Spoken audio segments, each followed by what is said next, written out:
All right. Welcome back to From A to Arbitration, and today's the day. I told you I was going to have the man on. The man is on. I got Mr. Brian Renfroe on today, and we're going to take a long time answering y'all's questions. We didn't cherry pick any questions. Any question y'all asked, I wrote down, and he's going to be asked every single one of them. So we're going to be here a while. I'm not going to do a whole lot of talking beforehand. I want to say a thank you to Mr. Cole Billups, because if it wasn't for Cole Billups, I wouldn't be doing this. I'd have Mr. Renfroe rubber banded to my microphone again. But Cole Billups, brother, I appreciate you more than you know. He stayed up with me about 3 hours the other night trying to get this thing situated so I can have Brian Renfroe on here today. And so if it works out great, it's due to Mr. Billups. If I fuck this up, it's due to me. So hang in there with me. Next week, JB's going to be on, and he's going to talk about a hot topic we're dealing with right now, and that's management doing craft work, especially 204Bs. What's their status when they're doing our work? When can they do our work? That's a lot going on social media right now about that. JB is an expert with that stuff, and so he's going to come on next Sunday, and he's going to talk about management doing craft work. So that's going to be a very good episode, a needed episode, because we need all the time we can get with these new memos out. And so that's going to be all the talking I do. Do want to tell y'all to make sure that you get on Discord. If you go on to from8arbitration.com, all those links will be on there. Jeremy McCall's done a great job with that site. Get on Discord. Mr. Renfroe surprised him last night and got on there, answered questions. I think it was about an hour and a half. He answered questions on Discord, said he'll pop in there every once in a while and answer questions. So that was kind of a treat for all of them last night. What was funny was he gets on there and he says, hey, it's me, Brian Renfroe. Nobody would say anything. And I said, I don't know if they think it's really you. So some guy finally just says, send us a picture of you to see if it's you. So Brian had to send a picture of himself so that they would know that it was, in fact, him. So he got on there last night. Y'all get on Discord and check that out. That's a different group of people over there, man. They're up all hours of the night talking. Pretty good conversations. You got Lindsay on Facebook. She's doing a fantastic job with that. So get on there, talk with her. She does a lot of interaction stuff with that. She also does Twitter. She does Instagram, and I'm fixing to have a Reddit page. I don't even know what that is, but a gentleman called me the other day and said, hey, do you mind if I do a From A to Arbitration Reddit page? I said, have at it, my man. So that's going to be a couple of weeks. He's going to have that up and running. So all of that, get that out of the way, and let's get right to it. Executive Vice President, Mr. Brian Renfroe, is on, and I hope that when I ask if you're on with us, Brian, you're going to answer me back. Are you? I'm on? Here, man. Thank you. I'm here, man. Corey, I really appreciate the invitation and happy to have the opportunity to talk with you and probably most importantly answer all these questions that folks have sent in. I know we got some good ones. We got a bunch of them. Now, just to let y'all know, Brian and I have not gone over these questions and answers. I have no idea what he's going to say. I did send him some questions beforehand because what y'all did when y'all sent questions in, I told him I'm going to ask all of them. But some of them are kind of sensitive, talking about arbitration, national arbitration, interest arbitration, all those things. I wanted to make sure, look, I don't want to put you in a bad spot. And so I sent him some questions. Make sure that those are things that he can answer on here. Because he may say, I can't get into that. So anyway, he said, hey, ask what you want to ask. That's exactly what we're going to do. So Mr. Renfroe, you ready? Mm-hmm. Yes, sir. All right. I want to first talk about your podcast. I know that you started a podcast a few weeks back.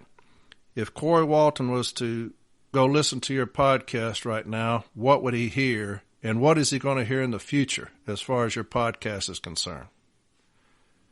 Yeah, so we started the podcast. It's called the Letter Carrier's First Podcast from the Renfroe Barner team, which is my slate of 28 candidates for national office. And the idea of starting this podcast was a little kind of twofold. Number one, we just wanted to give people, an extra avenue to hear from and get to know a little bit about the folks that will be on the ballot in the election that's currently going on. And also, hopefully educate a little bit about what the different officers of NALC do. I think most people have a general idea of what they do, but we wanted to get in depth a little bit and some specifics about their responsibilities. And then I also, in each episode, try to talk about, as it relates to their responsibilities, what our vision is if the 28 of us are all elected to serve in those positions going forward. So, for example, when we had Jim Yates on, I believe that was episode number 3, Jim, beyond just being the director of life insurance, he does a lot of stuff for us in collective bargaining. He does calculations and projections on all the different scenarios that you may consider or proposals that may either officially or unofficially go across the table. And so we talked a lot about that, and that kind of led into a conversation about what we'll look to achieve in collective bargaining next spring. So I think we had episode number 7 went out today. It is with the 3 candidates for trustee. We've got 2 more episodes. It'll be out in the next couple of days. One is with the candidate for NBA in Region 1, Keisha Lewis, and the other is with the candidate for NBA in Region 9, Eddie Davidson. So on those 2, we get into things that are a little more specific about the NBA office and, what they do with the grievance arbitration procedure from Step B on up, as well as the training and all those kinds of things that they do with folks at the branch level. So we're excited to continue. We've got a few more episodes that we're going to do, but that was really what it was about, is giving people an opportunity to hear from and learn about, the folks that are running for office and at the same time educate a little bit on the responsibilities of each of those jobs and how that relates to what letter carriers do every day. All right. Now, before we get into these questions, I've told Mr. Renfroe and I've told Mr. Carey, if anybody comes on, this is a politics-free podcast. However, some of these questions that y'all asked him, I'm not going to handcuff him and not let him get into. If it leads him there, he's going to go there. And so if you asked a question on any of those, I had Facebook, I had Twitter, I had my private message, my email, my phone number. Any question that was asked, he's fixing to be asked this question. And so I'm not going to handcuff him by saying, hey, you can't talk politics, yet he can't answer this question truthfully and fully. And so if it leads him there, it just leads him there. So y'all asked a question, I'm going to ask it to him, and he's going to answer it. So without further ado, my man, let's get into it, because I got about 10 pages of questions for you. Well, let's start at the top of page 1. I'm ready. Let's do it. Now, this first one, I didn't write any of these questions. None of these questions are mine. Okay, so, but this first one is ironic because when these memos came out, 1982, 83, and 84, with the new TIAREAP process, baby, I threw rocks at these things. I was all over them.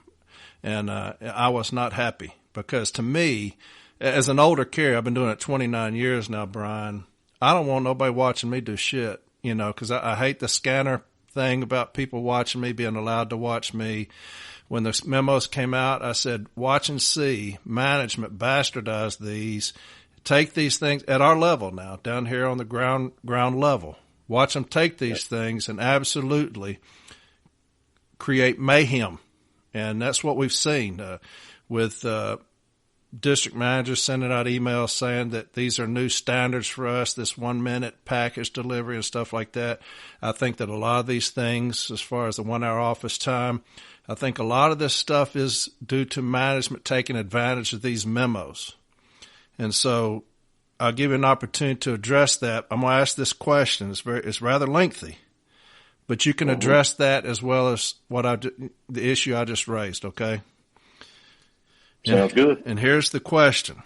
Does the NALC at the national level plan to provide an additional MOU or contractual clarification which could be agreed upon with the USPS, similar to M1664 and M1769? Now, for those who don't know, that's the DOAS, kind of the DOAS PET memos talking about We have no street standard.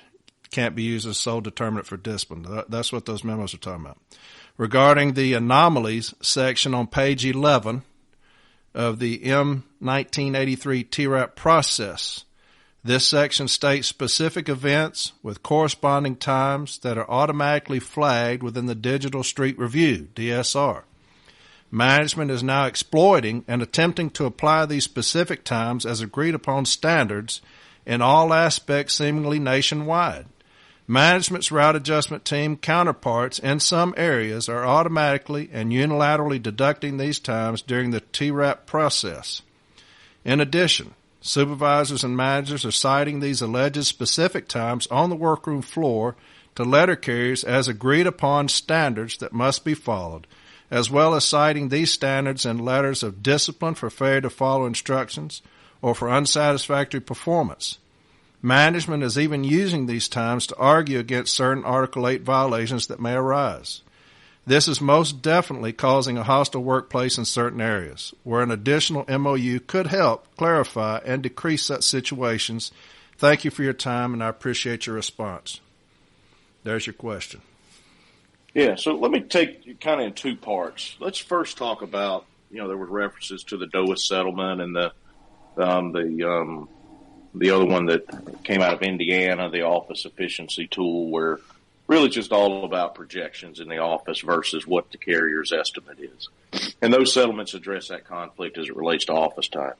So the question about street time, and, because this has come up a lot since the GPS came into play back in, 2015, 2016, somewhere in that neighborhood, is would there be an agreement that addressed the use of quote unquote street standards? So the answer, in short, is first, those two agreements I talked about that you mentioned, the DOAS and the office efficiency factor settlements, were grievance settlements, and both of those talk about that there is no street standard.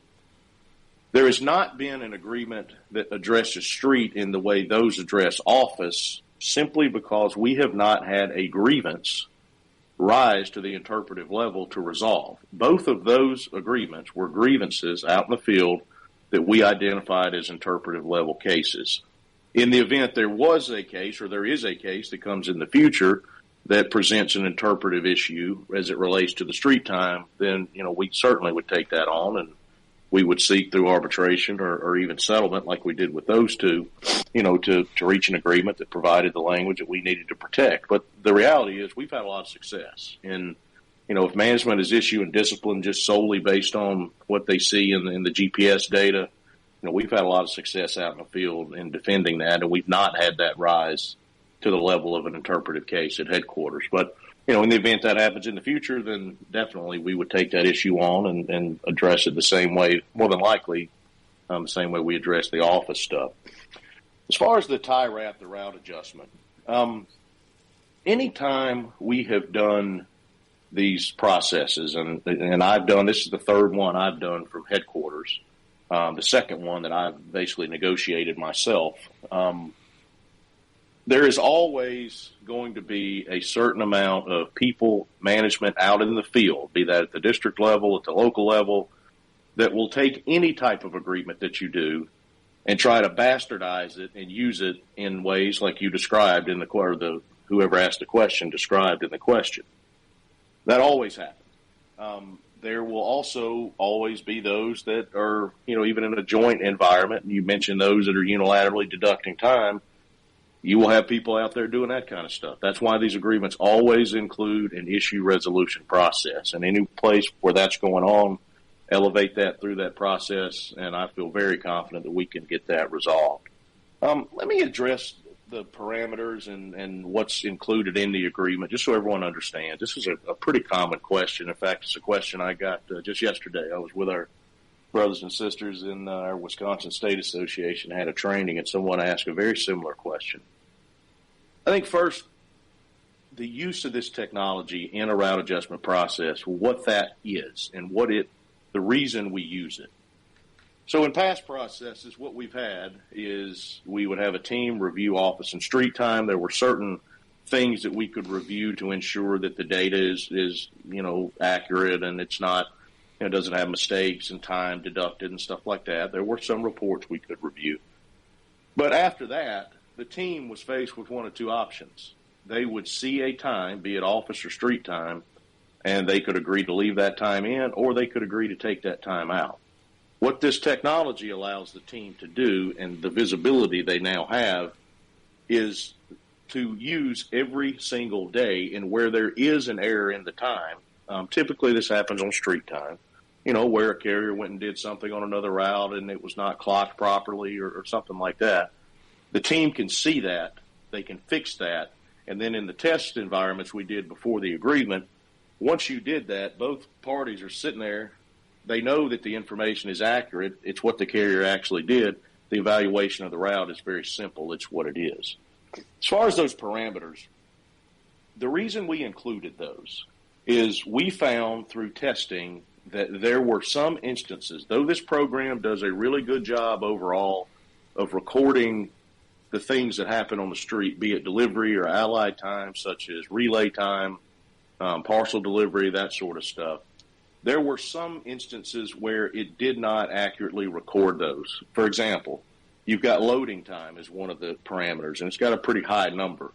We saw in some places that you would have loading time, which begins when you clock to the street, and in this program, it ends when you leave the parking lot or cross what they've got identified as a geofence around the post office.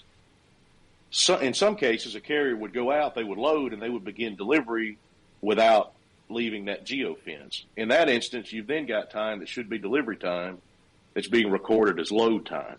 So those parameters are not about adding or reducing time on the route. They are simply about identifying where you may have a possible data mistake. The team can review that, and that's part of what the team does with the carrier during the live week when they have those conversations.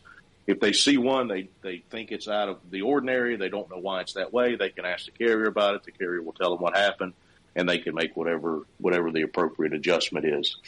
So, anytime, again, we have an agreement like this, there will be managers out in the field that will, take things and do things that are, in some cases easy to defend, but still frustrating. Put out messaging like you talked about that came from that district manager. That happens with every agreement we ever do. And if we did not engage and work toward agreements like this for that reason, we would never have any agreement at all. So, you do the best you can.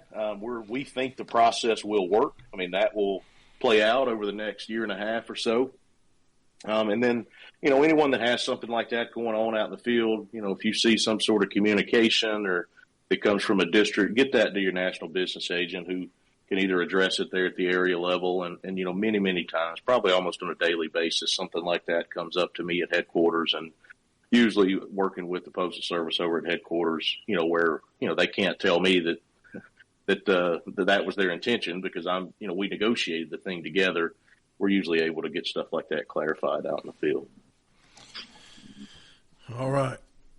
I didn't write that question. Just for you, okay? That actually, because there's two more that you're going to say, damn it, Corey. But here's the second one. Discuss why Mr. Renfroe decided to enter TIAREAP. What are the advantages over the previous process? What are some of the potential pitfalls?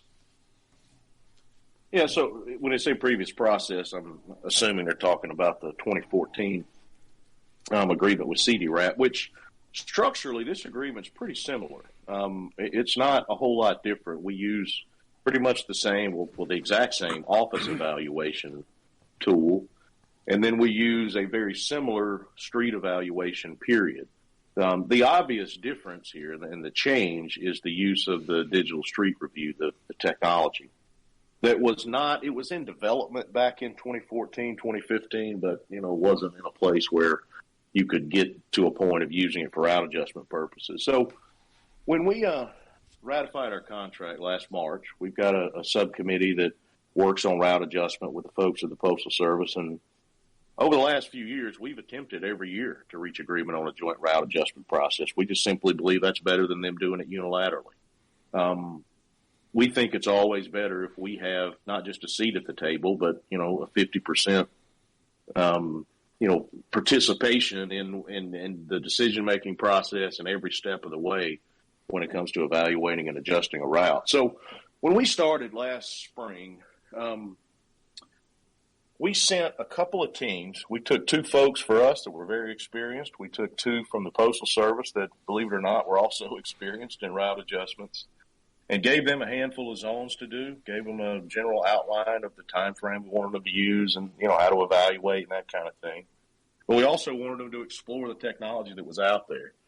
One of the things that we've had a long-term interest in, going all the way back to when I was director of city delivery and they were developing some of the GPS stuff that's out there now, we had an interest in, for route adjustment purposes, using that GPS information to replace the way the Postal Service has always done 3999s for a couple of reasons. Reason number one, nobody likes that process. Carriers don't like managers being out there with them with that stupid little handheld computer, and managers don't particularly enjoy it either, for the most part. Plus, you're very, slave to when the manager is available to go out and conduct a 3999. And, a lot of folks listening, I'm sure, have participated in the joint processes in the past. And if you've participated in that as a route adjustment team member, you know that the number one cause in delaying being able to get adjustments completed is not having the 3999s. So you go send people out, a bunch of managers have to go do 10 in one day, and it may be a day where the mail is light or there's some problem that, makes it not representative of the route. So we wanted to use the technology as a way to develop that, something like a 3999 that we use in the adjustment phase of the process, which is when we move, this block of Street A over from Route 1 to Route 2, that is what determines the time value for what we take off to Route 1 and we add on to Route 2. So that was one benefit. And the other, we started with the Postal Service, had a very different view of using technology. Their initial view was much more along the lines of looking at engineered type studies and projections and how long it would take to go from point A to point B on a map and, things like that. And which, our goal has always been to continue to use the demonstrated performance, what the regular carrier on the route actually did. And eventually they came around, through some testing to our way of thinking. And the best way, I think, for everyone to look at this information is that it is only that. It's just more information for the route adjustment team to have to ensure that those average times they have at the end of that period are reflective of what that carrier actually did on the route. And, we did a pretty significant amount of testing with this and worked on this program for a year, making adjustments to it every 2 weeks to get it to a point where we could use it for those route adjustment purposes. And we were pretty happy with the way the test came out, because the bottom line at the end of the testing period was, for the carrier, they didn't have anyone go out and ride with them. All they had to do was talk to this team a couple times. They had their consultation, and for the team members that are sitting there and have to agree on a time for each route, once you go through this and there's nothing left to hide, everyone knows exactly what happened on every single day on every route, you've got an average time of what the carrier actually did. There's no argument to be made there. The evaluated time ends up being exactly what that average time is. So I'm sure that we will be able to improve the program even more in the future. I mean, we anticipate doing that, even with now that we generate the 3999 out of the program, and the team gets to pick a day that's representative of the route. We would like to long-term get to a point where we're not just looking at one day, even for just the 99, that maybe we look at the average over the course of a week of how long that sector segment took. So there's still some improvements to be made, and I think this is referenced in the guideline document about, that we'll continue to evaluate things like those parameters and stuff like that. So it's kind of an active, ongoing process of improving the program. But just based on the testing that we've done, the feedback we got from carriers, we expect that this will be a successful process as we move forward. Now, the one thing that is a challenge, no doubt, is the training, and the fact that we've trained hundreds of people now But still, we've got a program out there that people are having to learn how to use. I mean, there are 6 people on the face of the earth that have ever used this thing. So, there's a little bit of a learning curve there, and that'll continue over the next couple of months. I think as people become familiar with it, once the teams are accustomed to using the program, they'll get a little more proficient there. And I think the experience for the carrier, as far as the route adjustment itself, will be one that's less invasive than it's ever been. Nobody's going to be out there riding with you, just simply talking to the team about your route and, through the consultation as well as that live week. So we'll continue to monitor it and be sure that, we get all the tools that we need to our team members that are out there, and also be sure that our folks at the local level are educated on what the process is so that they can get all the information that's needed out to the carriers, when they're being evaluated. So we're excited about it, and we think it'll turn out to be a positive result for us in adjusted routes. All right. Now, I like the way this guy starts out this question here because he's ready to get in somebody's ass right off the jump. This is he says, lay it on. He says, why in the world would the NALC allow management to use scanner data to adjust routes? The GPS can't even get sampling requests in the right spot, or says I'm 1,249 feet away when delivering a package that is, in fact, at the right address. Yeah, so that's a good question. While the data still comes from the MDD, it is raw data from the MDD, and it doesn't involve this kind of a third-party program which sends those, what he talks about with, the reminders about parcels and that stuff. So as I mentioned, we did significant testing. The GPS stuff is as accurate as it is coming from your cell phone, is the best way to put it. And through all the testing we've done, we did not find a single place where we had any significant issue with inaccuracy of the GPS data. That was one of the big reasons for, doing the testing, continuing to update the program. It is based on pretty much the same technology like Google Maps or Waze uses. So that file is continually updated, and certainly if we were to become aware of an issue like that out there, then that's something that we would jump all over and address. But through the testing we did not find any problem whatsoever with the accuracy of the information that's recorded. All right. Now here's one that's got 3 questions in one. And so it says, if TIAREAP is supposed to be so helpful, as our VP explains it, why is management allowed to take away from a carrier during their live week? How is that accurate? And it is ungrievable because it has to do only with TIAREAP. I am grieving the carrier not working his full 8 hours on his route, but why is it allowed for management to take from him during his live week? Yeah, so there's no specific agreement that prohibits that.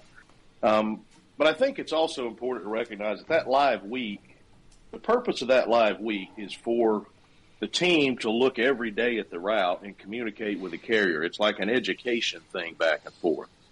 You also have these other 7 random weeks that are not really random. We gave the weeks, but they're selected that represents a week out of the past, 7 months, excluding the summer and December, going backwards, which that just happens, over an evaluation period. There's going to be times when, pieces of routes are given to other carriers and, carriers finish their route and go do, but the team can see all that stuff now and, they can factor that in. And I would just encourage anyone that's got that going on, if you believe there's, potentially during that live week this happens and it could be a detriment, to tell the team about it. And they've got, again, that full visibility into what's happening and they can deal with that.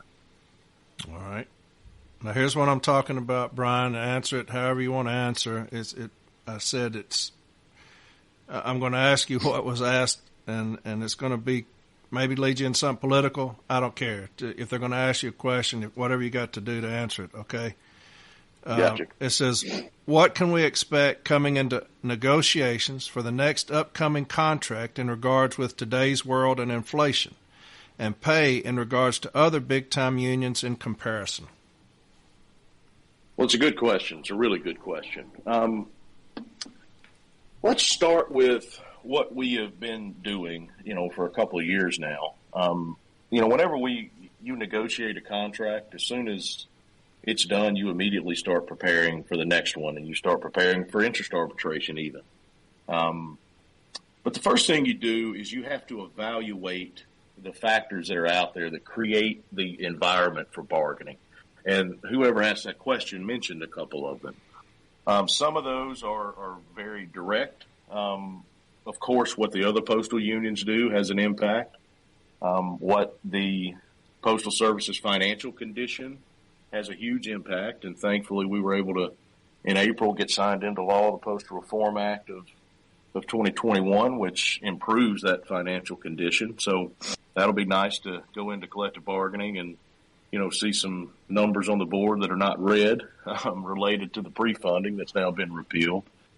There is what's happening in the larger economic world around us. I mean, we all know that we live in a country that has seen pretty rapid wage increases all across the board over the last roughly 18 months or so. And, while that's created some short-term problems for us with staffing and the ability to hire, which we'll get into a little bit more, I'm sure, at some point here today. Long-term, that's a positive thing. As wages go up around us, then that's a good thing for us. There is the comparability standard in the law that says postal, I'm paraphrasing, but postal employees should be paid similarly to what, employees who do the same kind of work in the private sector are paid. Those long-term comparisons have been, UPS is obviously the easiest comparison there, but now we've got the Amazons of the world out there that are delivering. So, and we've invested in, joining together with other unions to really get behind the effort to organize those delivery drivers long term. So when you assess all those things, and then of course you assess exactly where you are right now, and by you I mean us in our craft, and we've got staffing challenges, we've got hiring challenges, we're in a place where the economic world around us has put us in a position that the group of non-career employees and the structure that we currently have for those non-career employees, it does not serve our craft anymore. So I would say that's the first thing when you look at negotiations next year, is moving closer toward an all-career workforce, which has been a long-time goal of ours. We think, number one, it's the right thing to do, that letter carriers, our value to the Postal Service, and our job is, the most crucial job in the Postal Service. It's harder than the jobs in some of the other crafts. And just the fact that the Postal Service has to have the ability to hire people, gives us a pretty compelling case to make to move much more towards an all-career workforce. So that'll be a big issue. The structure of the workforce is always a big issue, but I think particularly with what we've experienced over the last year and a half makes that something that'll definitely be at the forefront of negotiations. And then there's the other, looking at the pay scales. We've got, almost all our carriers are either in Step O with Table 1 or in Table 2. So the starting pay has to be higher. I don't think there's any question about that. So that's something that we'll, focus on a lot, and the possibility of how we structure the pay table. We had a resolution passed at convention to eliminate Table 2, put everybody back in Table 1. That's one way to do it. There's also a million other ways to do it. Just the way that you can think of the pay scale as an accordion. So we've got a Step P coming in November. Maybe it's just squeezed together where the starting pay is higher, and then the waiting periods for the steps get smaller. There's tons of possibilities, and we've already prepared with a lot of different scenarios there that we'll take to the table. Cost of living adjustments are, number one, is to maintain them. I'm not sure how many of our folks know this, but we are one of the very few unions out there that still have a full, robust cost of living adjustment.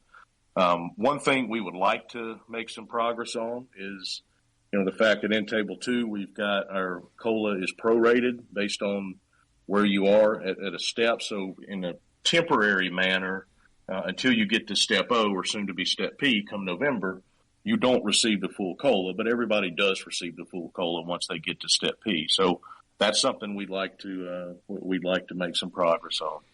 And then there are other things that maybe we don't think about as much.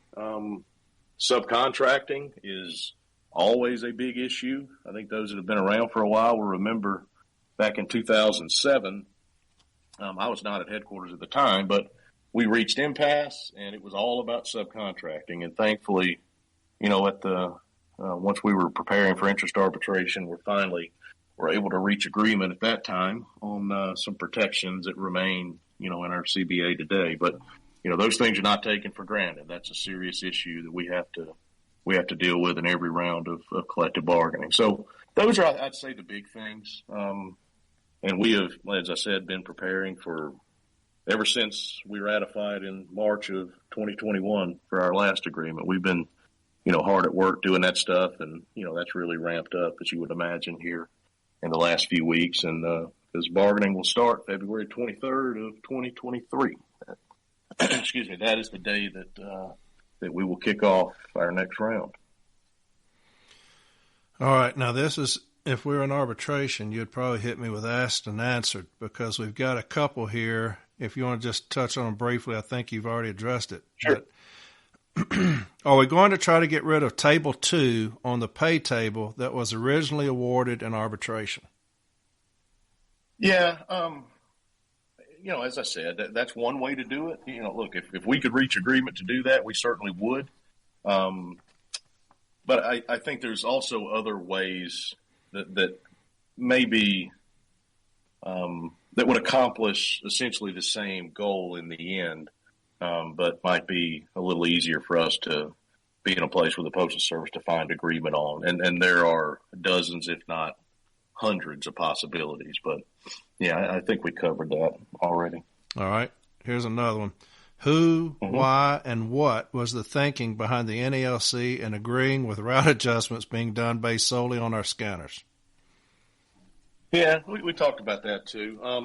First off, it's not based solely on the scanners. A lot of it is the activities of what's recorded out on the street, but your begin tour, move to street, move back to office in tour, that still comes from your clock range, just like it always has. So, nothing has been removed that we had in previous processes. We still are using those clock rings, and the team sees those. This is just additional information.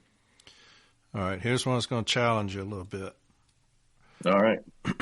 I want to know why the NALC dropped the ball on compensation for our essential worker risks during the first year or two of COVID-19. We risked our lives and our families' lives on a worldwide unknown disease. Why did the NALC agree that it didn't matter for us to receive any kind of compensation? Also, what is the plan being fought for in the plan for the next 4 years of our pay versus the inflation in this country? Many large companies start their employees with better pay for far less work ethic as delivering mail requires, and you've already answered that. So on that first one, talking about the when she talks about the essential worker risk during the first year or two of COVID. Hazard pay, for lack of that's kind of the common term. Well, first, I want to be very, very clear. NALC did not agree to not pay postal employees, specifically letter carriers, hazard pay. That is flatly untrue. In fact, much to the contrary, we lobbied very hard, along with the other unions, the larger labor movement, for hazard pay. That did not happen in the end. There were pieces of legislation that were proposed that included hazard pay. Working with our friends in Congress and both parties, of which we have both in the House and the Senate, we have really good relationships, bipartisan issues. So, we deal with both sides of the aisle. But ultimately, there just wasn't the votes in the Congress to pass a bill that included an appropriation for hazard pay. So it did not happen. I agree 100% that it should have happened, because what letter carriers did, particularly early on in the pandemic, when there was just so much unknown and pretty much everyone else was at home, but we're out there, everyday delivered mail. I 100% agree, and that it is warranted, and wish it would have happened, and we did everything we could possibly do from a lobbying standpoint, a legislative standpoint, to make it happen. But in the Congress, it comes down to simply, are there enough people to vote for it to pass it? And in this case, the opposition to hazard pay was stronger than the support for it. And that's not necessarily the fault of one party or the other. It's really a fiscal question, more than anything else in their mind. So, that's something that we fought for.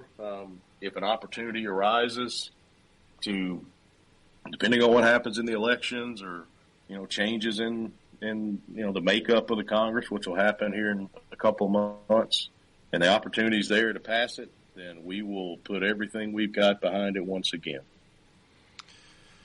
All right. This one here you may have touched on a little bit. It says the city carriers are the most productive craft employee. Every second of city carrier's time is accounted for, and routes are adjusted that way. That being said, I believe the city carrier craft should be highly rewarded in pay compared to other crafts. In the upcoming contract negotiations, will you negotiate a higher contractual pay increase than what the other crafts are getting? A, 1.1% to a 1.4% contractual pay increase isn't that much, but we do need to keep the COLA. It's the most important benefit we receive. Thank you, Mr. Renfroe. Well, that brother or sister there sounds like a good interest arbitration witness, because I couldn't agree more. That's a case that's made. In fact, we made the case in our, we finished our interest arbitration hearings back in 2020, before we were able to reach agreement there, kind of at the 11th hour on a tentative agreement. But one of the cases that we made, because the Postal Service has traditionally, they come in and whatever other unions have already finished their collective bargaining, whatever they agree to, they view that as a pattern that we should accept that pattern. Now, we have not done that, and we put on a pretty compelling case, as the listener that asked the question said. We are the most valuable, and we do work hard, and we truly believe that, and there's hard evidence of that. That will definitely be a big part of what we do here coming up. So, when you look at the pattern that the Postal Service tries to establish, if it's 1.3, 1.3, 1.3 that the other unions did, and they want us to accept the same thing. And over the last couple of rounds, we have had very similar increases to them in terms of just the general wage increases. But we've also had a couple other things. If you remember, we had the upgrade in the 2016 agreement, which was an additional increase in the 2019 agreement that was just ratified last year. We've got now, coming this November, a general wage increase, but we're also implementing a new step P. So everybody that's been at step O for 46 weeks will move up to step P. But yes, in the next round of bargaining, that is something that we will absolutely put on the table, and we feel pretty good about those factors I talked about earlier that create that environment that we'll have an opportunity to make some significant progress. And just one thing quick on the COLA, when we look at inflation and what's happened over the last, whatever it is, year, maybe a little longer than that, our COLA clause in the 2019 CBA has resulted in a 10% raise alone, just the COLA. And thank goodness, amid the inflation because it's a double-edged sword. You get more money, but things cost more, right? But, that I think illustrates the importance of having that COLA clause, because there's a whole lot of people out there, even people that are represented by a union, that do not. And, that would be, if we did not have that, we would, our pay would be 10% less than it is right now. So, as I talked about a little bit earlier, we'll definitely work hard to maintain that, and hopefully make some progress on what we have within the lower steps in Table 2 as well. All right. What will the union do better to educate letter carriers? What is the plan to support smaller branches that sometimes don't have adequate resources to defend letter carriers? So this is a good one, and one that I, Corey, as you and I know, being from Region 8, we've got, a good number of those small offices out there. And it's something that's really important to me. And I have a lot of ideas. I'll share a few here of what we can do in the future. And we as a union in general, I think, do a really good job of training. Each of our 15 regions has a regional training. They also go around and, do training as needed or requested by the branches. But I think even to supplement that, there are things we can do to make training or even learning, let's call it, available to any letter carrier out there that is interested. And so one thing that we plan to do, and we're actually working on this right now and hiring someone in our IT department just to do this, is to create online opportunities where people can, in their own time, participate in things and learn, and whether that's about the grievance process or whatever the case may be. You could make one about all sorts of different topics or issues. So that's something that is in the pipeline. We are excited about putting that together, and what that could grow into is just because I think giving someone access to something like that at any point in time is a benefit. And when they got interested, then we could direct them there, and if nothing else, it might give them a foundation for when they attend one of the actual physical in-person trainings. As far as the small branches and places where we maybe don't have the consistent representation from the people that work there, if you don't have a steward that stepped up or whatever the case may be, we have just continued to try to build a network. We have several people around the country that work in our NBA offices. They are called Regional Grievance Assistants, or RGAs, and that is their job. Their job is to focus on nothing but grievances and helping the branches out there. So if anyone is listening and you have in your office, you don't have a steward, or you have any question about representation or needs regarding representation, please call your National Business Agent's office and we will get someone there to represent you. And part of what these RGAs do is not just go and file the grievances and that kind of thing. We also want them to go there and talk to the carriers and see if there's somebody that is interested in being a steward or being a representative for them. Then we will do anything we need to do as far as training or assistance to, put them in the best position to do that. But, and that network, I'm sure, will continue to grow in the future. It's something that I think has served us well, but really we're not going to stop until every single post office in the country has got the representation that they need. And, just stepping back, we all get, so involved. I'm sure most of the listeners to this podcast are folks that are grievance handlers, and, we can get so in depth on certain issues. But I do think it's important sometimes to step back and realize that while our process isn't perfect, and we all know it's got its issues, and, there are things that we constantly work on to improve, as we should. But overall, compared to the rest of the labor movement, we have a very, very sophisticated and effective grievance arbitration process. And, we will continue to develop that, continue to develop the skills of our people that are out there. But, just be sure that if there is a need for representation, we thankfully as a union have the resources in terms of the finances as well as the people out there that are capable to provide that representation. So anybody that's got any need of any kind, whether that's you need to be represented yourself, someone else does, you need training, whatever the case may be, just give your National Business Agent a call, and we will go from there. All right.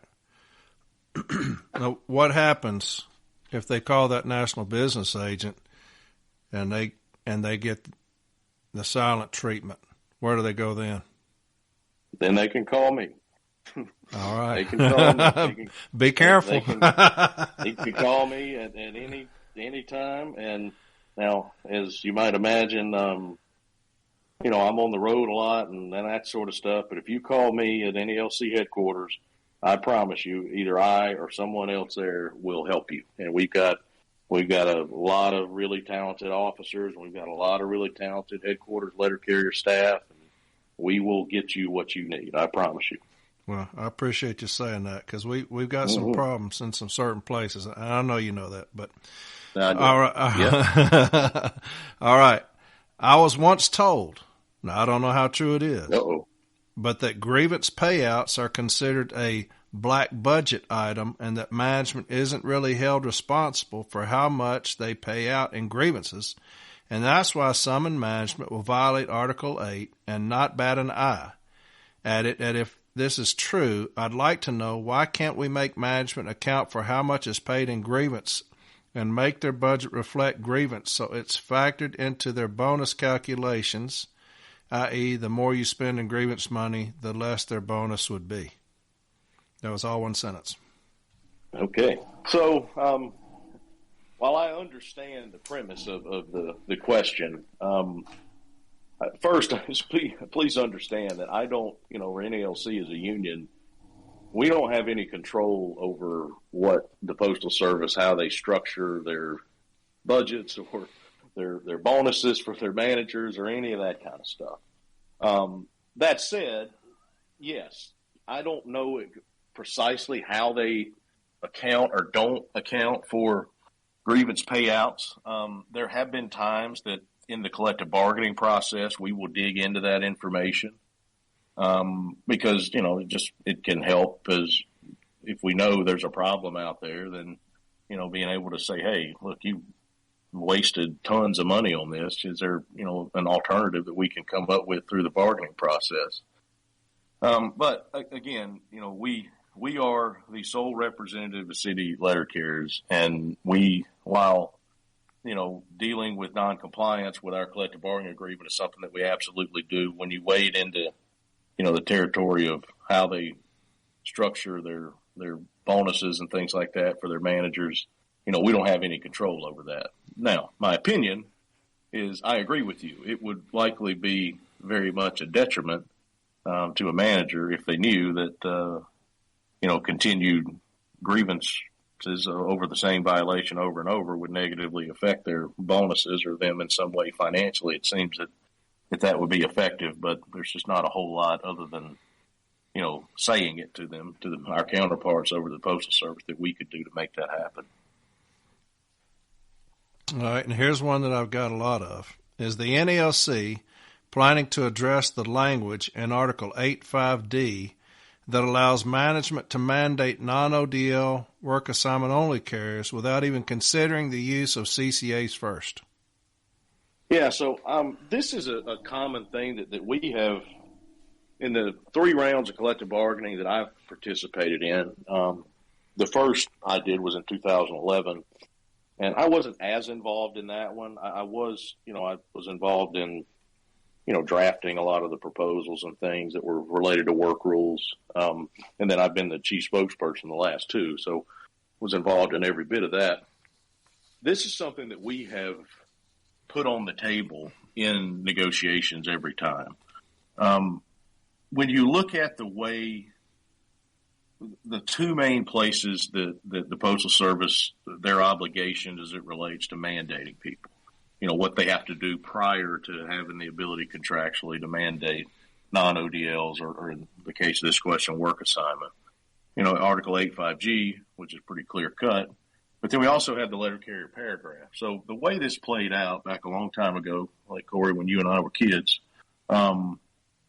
is these things came into play through a series of MOUs in the 80s, and they sort of, to start with, you had the Article 8.5 stuff, and then the letter carrier paragraph came later.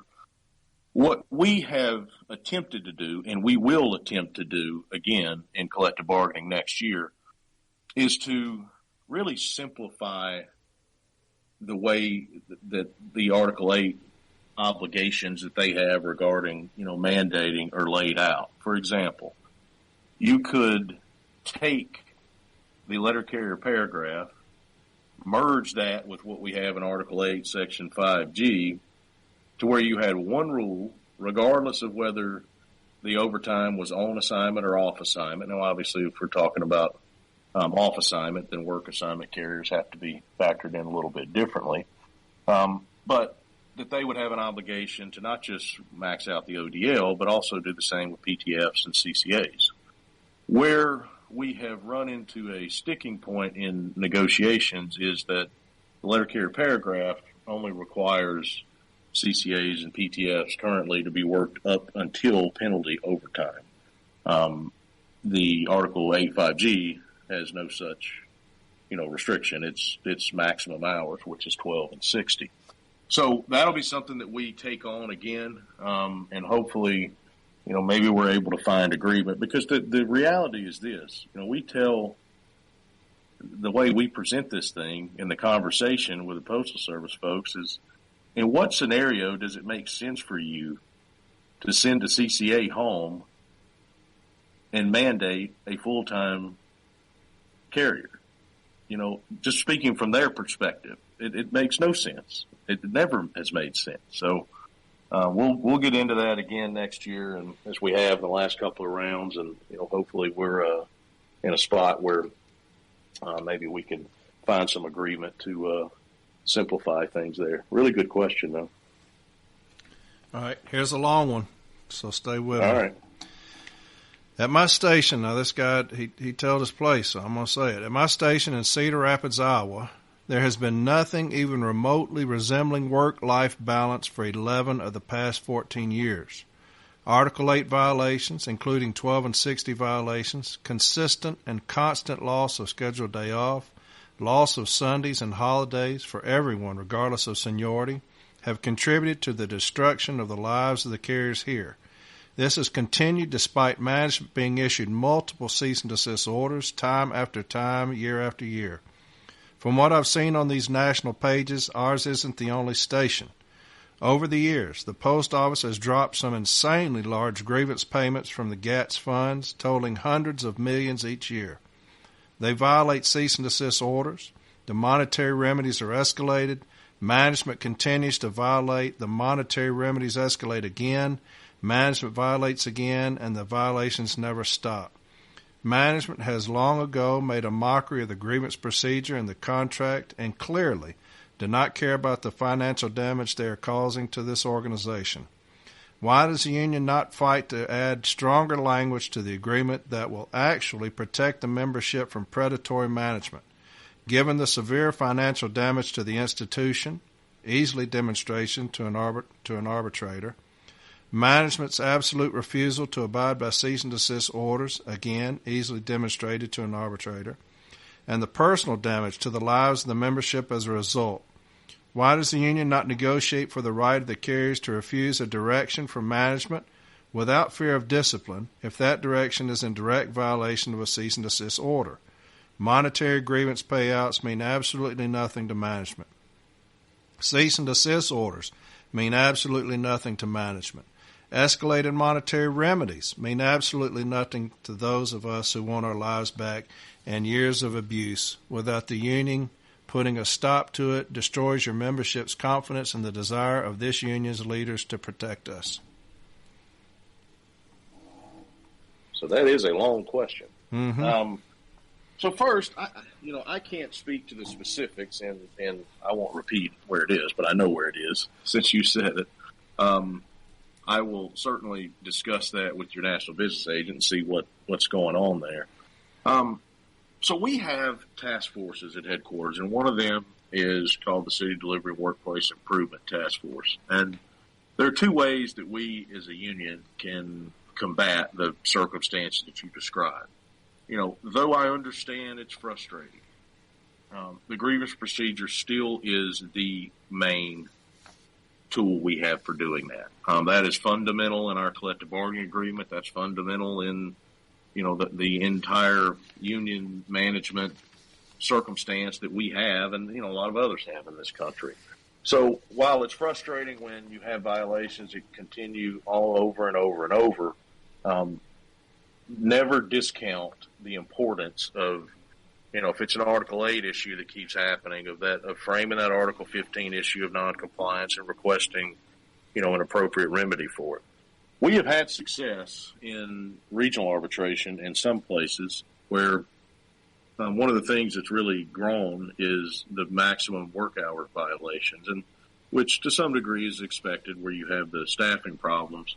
I think it's grown. It's even larger than that. And this is something that the Contract Administration Unit at headquarters, which for those of you that don't know, is a group of officers and staff that we meet at least weekly, and we discuss a lot of things related to contract administration, obviously things like national arbitration and stuff like that, but also issues that are going on out in the field.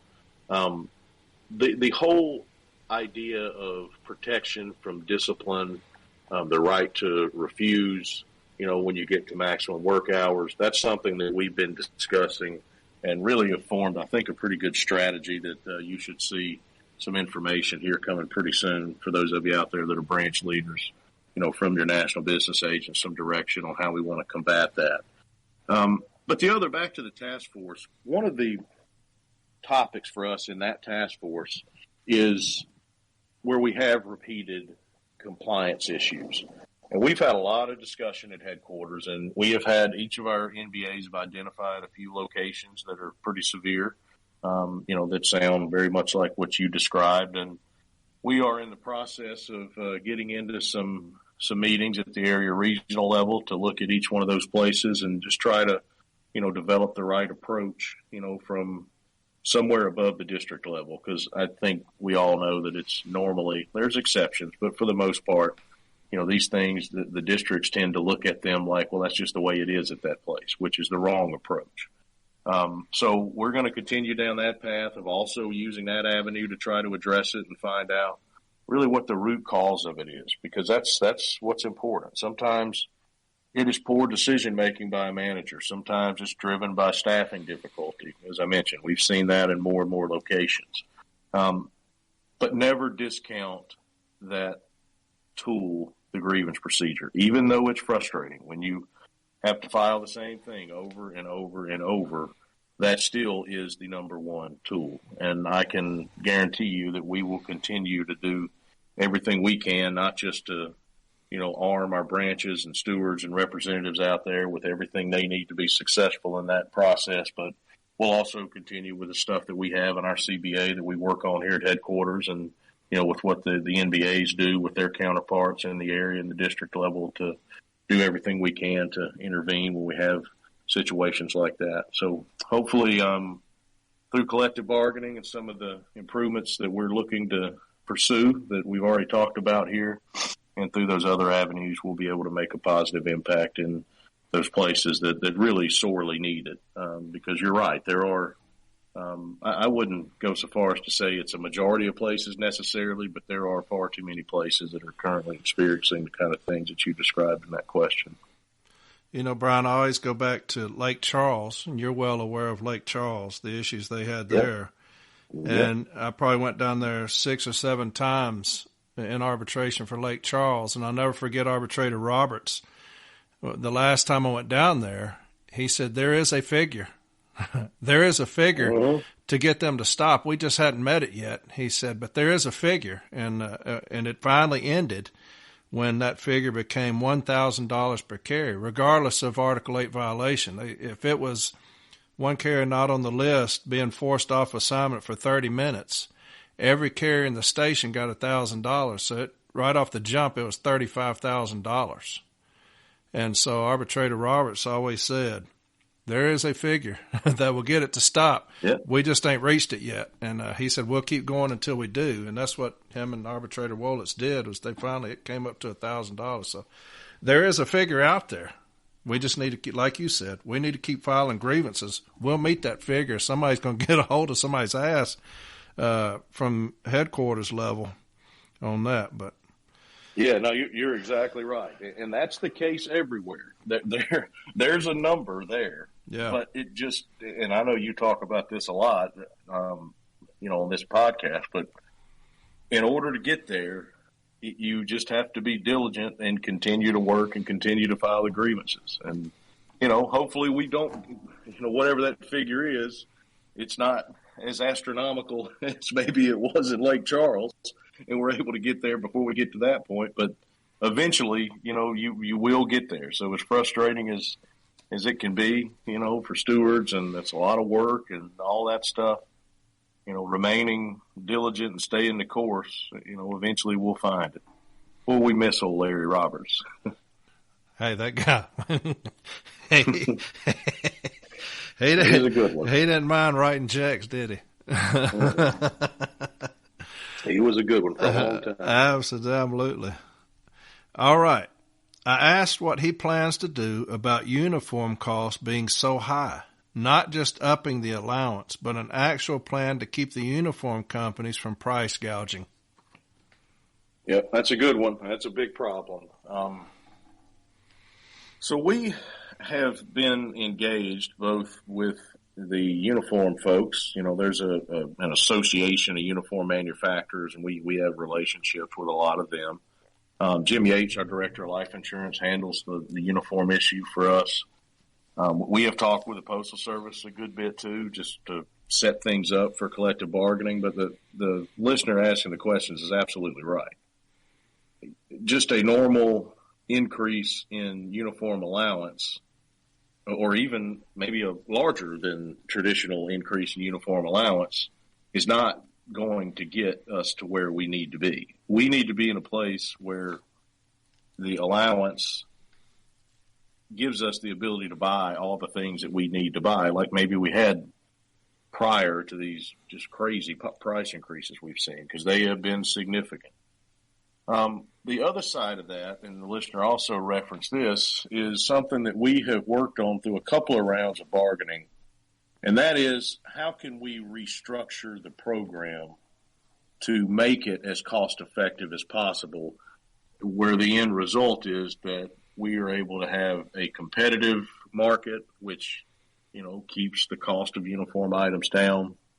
And there's different ways to do that. There's, we've talked to even other unions that have represent employees with companies that have uniform programs about what they do. So that'll be a big topic. A couple of things. We definitely do not want to limit access for the carrier. So if you're a carrier and you bought uniforms a certain way, or from a salesperson or whatever, to maintain that, obviously.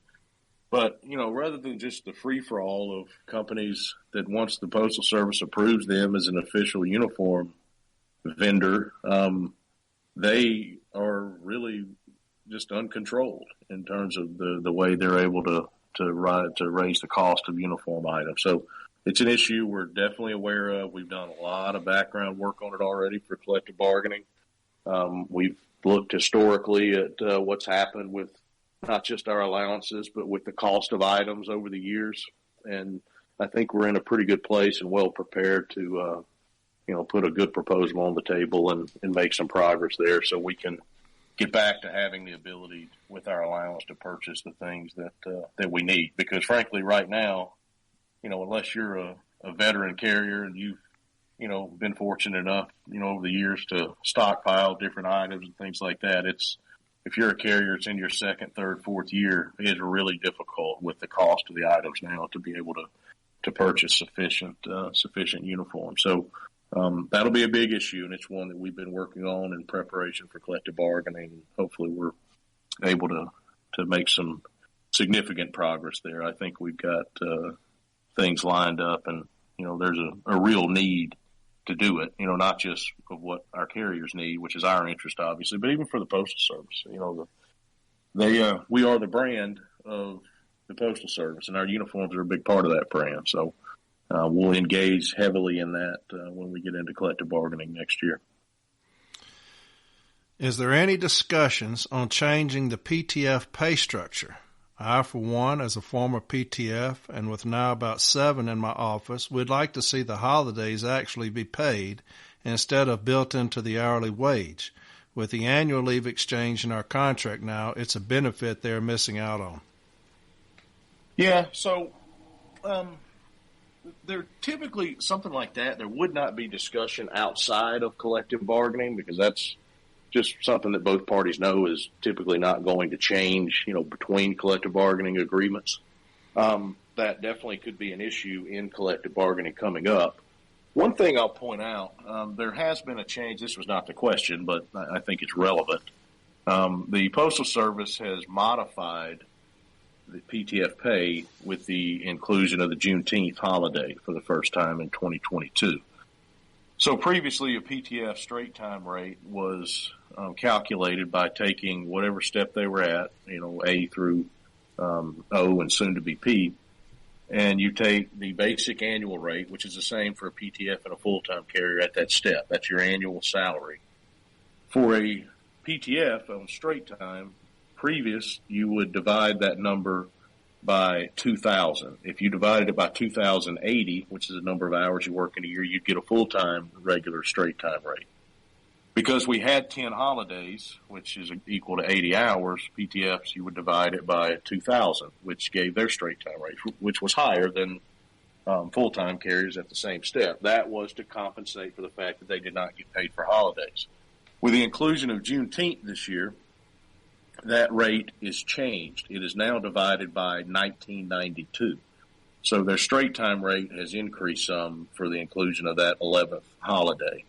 That will be made retroactive back to the beginning of January, but it is in a pipeline behind the APWU and the rural carriers who have reached their agreements, and they've ratified their agreements, and their back pay is being processed. So hopefully that'll get taken care of soon. But it's certainly something we could talk about in bargaining.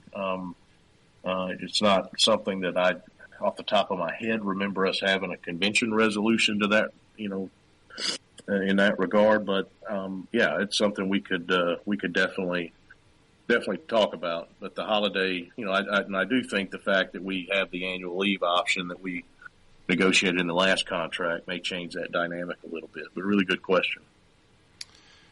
How about letting CCAs get credit towards retirement for the actual time they've worked?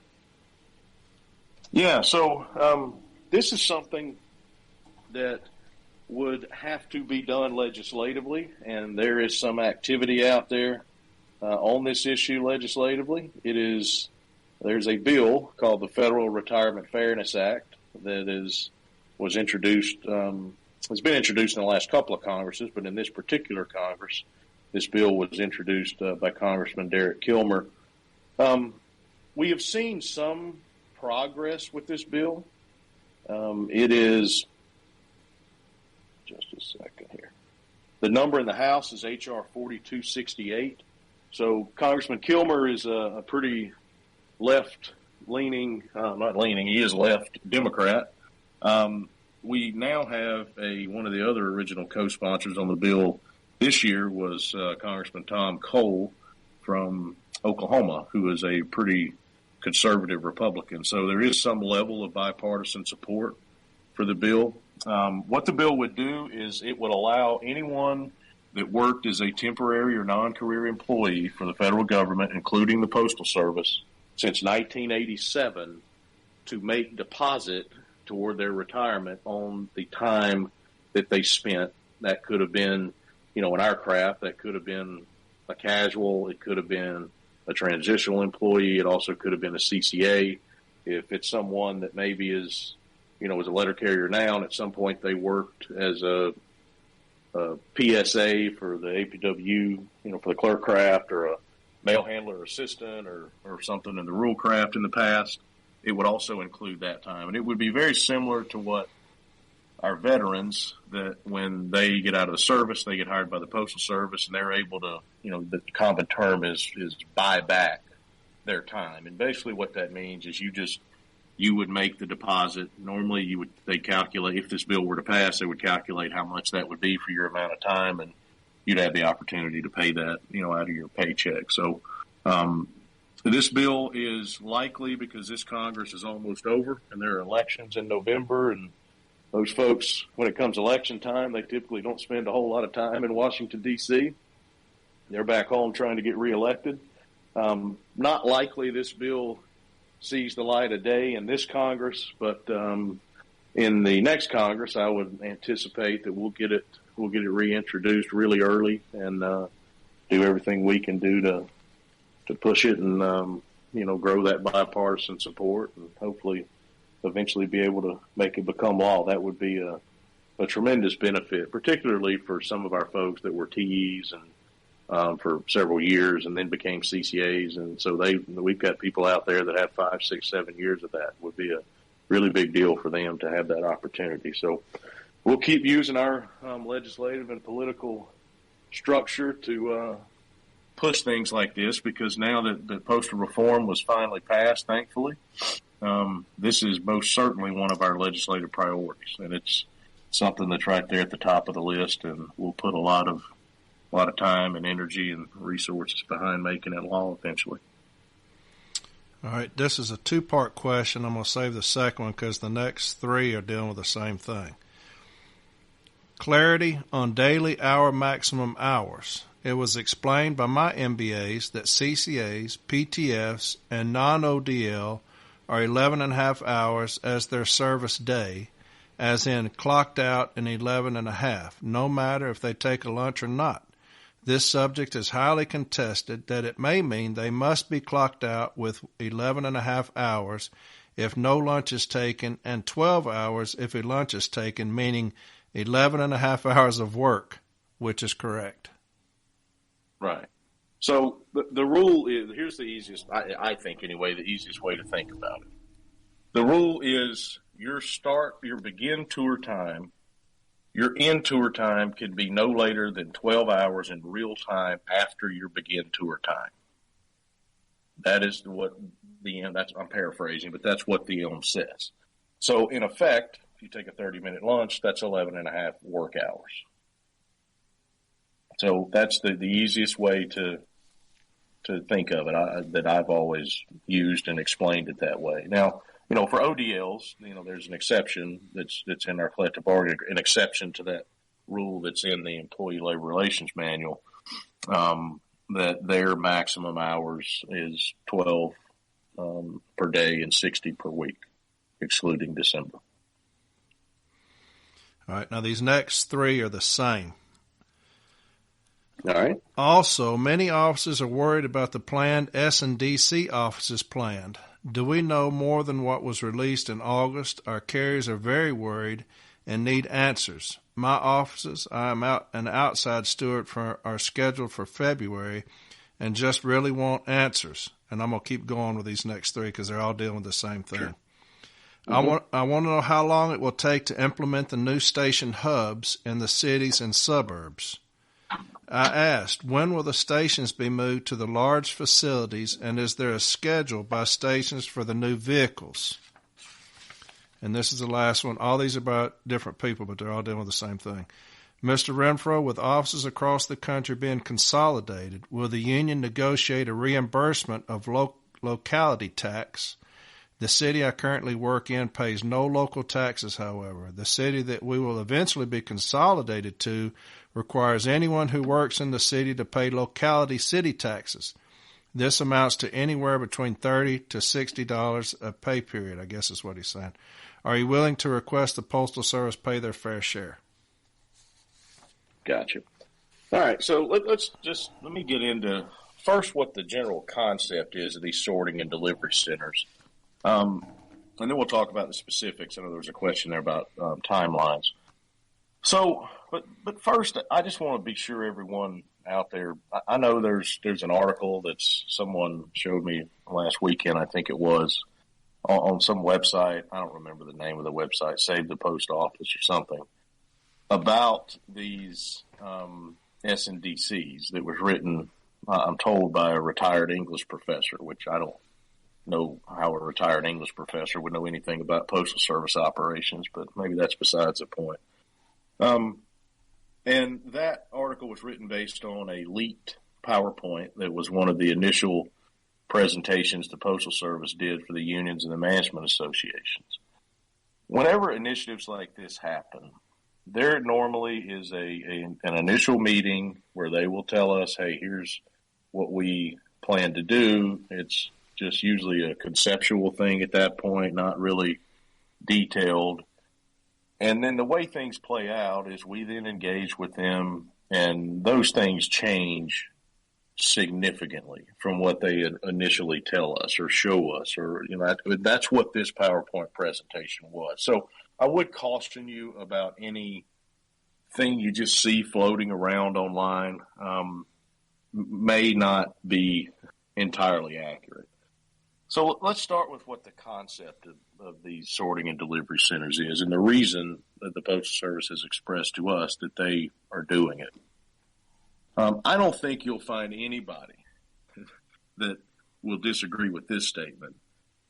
Our processing and delivery network really needs to be modernized, and it needs to be improved. We have a processing and delivery network that was built to handle mostly letters and flats. It was then, over the course of the 2010s, pretty rapidly degraded by what some of the previous postmaster generals have done with mail processing consolidations, which, one thing most carriers out there are aware of for sure is when after they did those consolidations, you had these longer truck routes where sometimes it's APW represented employees, but for a lot of folks, it's highway contract routes that carry mail from the plants to the post offices, to the delivery units. And if you're on the front end of one of those routes, then you're probably in pretty good shape. You may get your mail at a decent time. If you're on the other end, you're probably got a late starting time, and who knows if your mail is even there, at that late starting time. So that's caused a lot of problems. And the fact that parcels have become such a big part of not just our mail volume, but our revenue. I mean, they represent almost half of our Postal Service's revenue now, require a change and improvement in that network. Now, the question is then, what does that look like? So this is their effort. They call it modernization to improve the processing and delivery network. So starting with the general concept, which the general concept is, let's take a city like Atlanta, Georgia. Atlanta, Georgia, I believe currently has 5 mail processing plants in the metro area, and not just in the city, but also in the kind of suburban area around Atlanta. And then 100 and something delivery units probably. What they are planning to do is have 2 mail processing plants, one in the south, one in the north, that would be much larger and exceed the capacity that they have to process that they currently have in those 5 plants.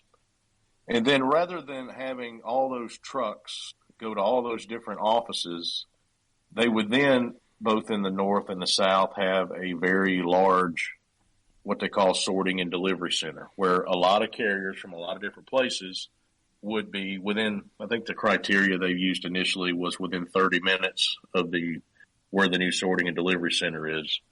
Those carriers would report there, and then the improvement, this is them speaking, not me, but the improvement would be you're processing all their mail, and then you no longer have all these truck routes going around. You take it straight from there to the sorting and delivery center, provides a newer building, better amenities, for the carriers. The mail is there earlier, the mail's there on time. And basically what they would be doing is transferring that transportation that, highway contract drivers in a lot of cases are doing onto our routes. So if I go to this north place in Atlanta and, where I work, my route, my first stop might be 25 minutes away, me and the other carriers from that office, we're driving from there out to our first stop. So that is a positive. It's also a positive that, by doing that, of course, you and the Post Service has said this, we're looking at probably a 10% increase in the number of city routes.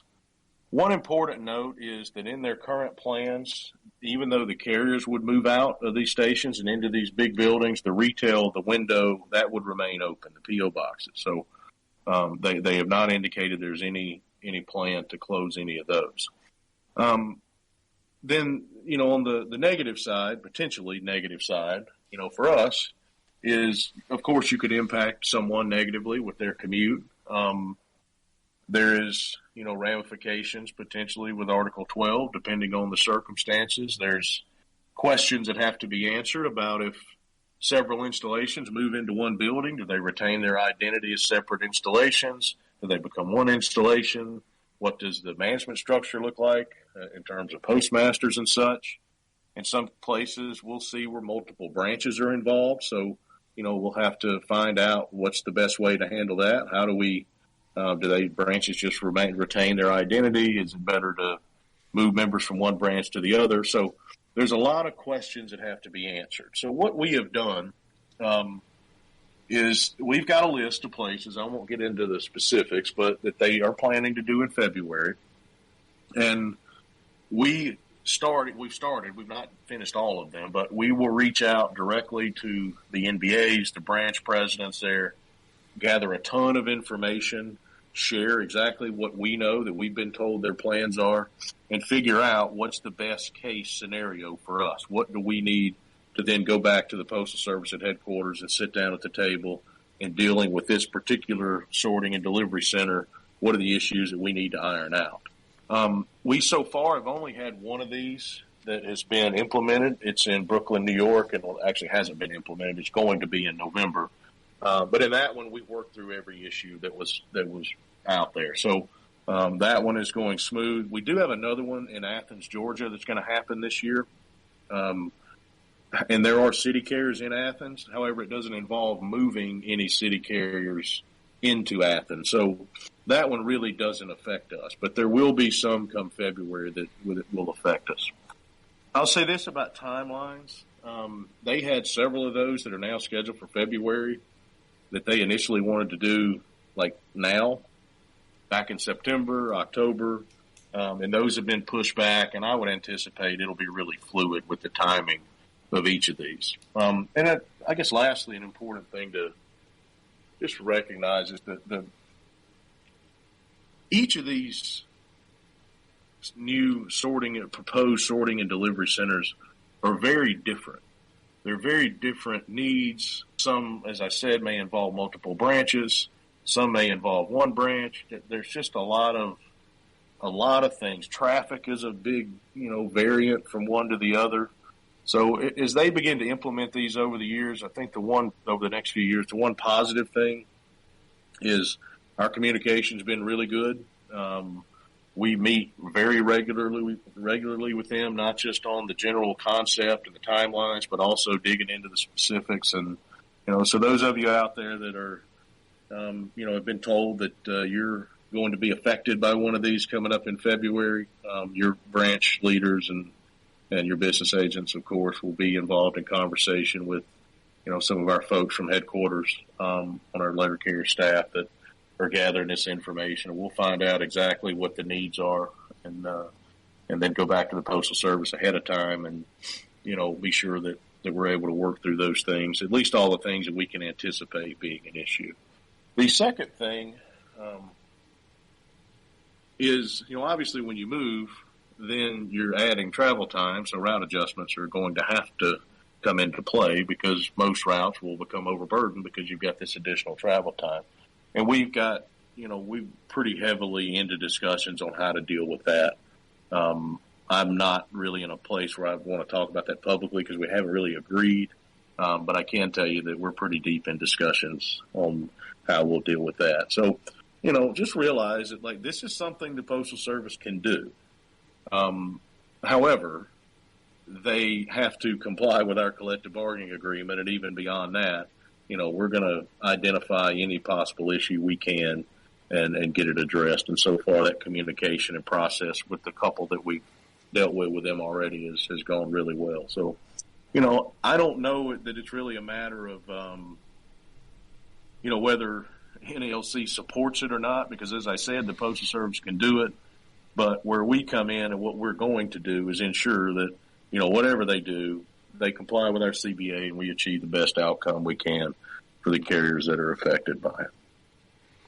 All right. When you say identify potential problems, the last of this individual's question when he says the locality tax, would that be one of those potential problems that you're talking about? Yes.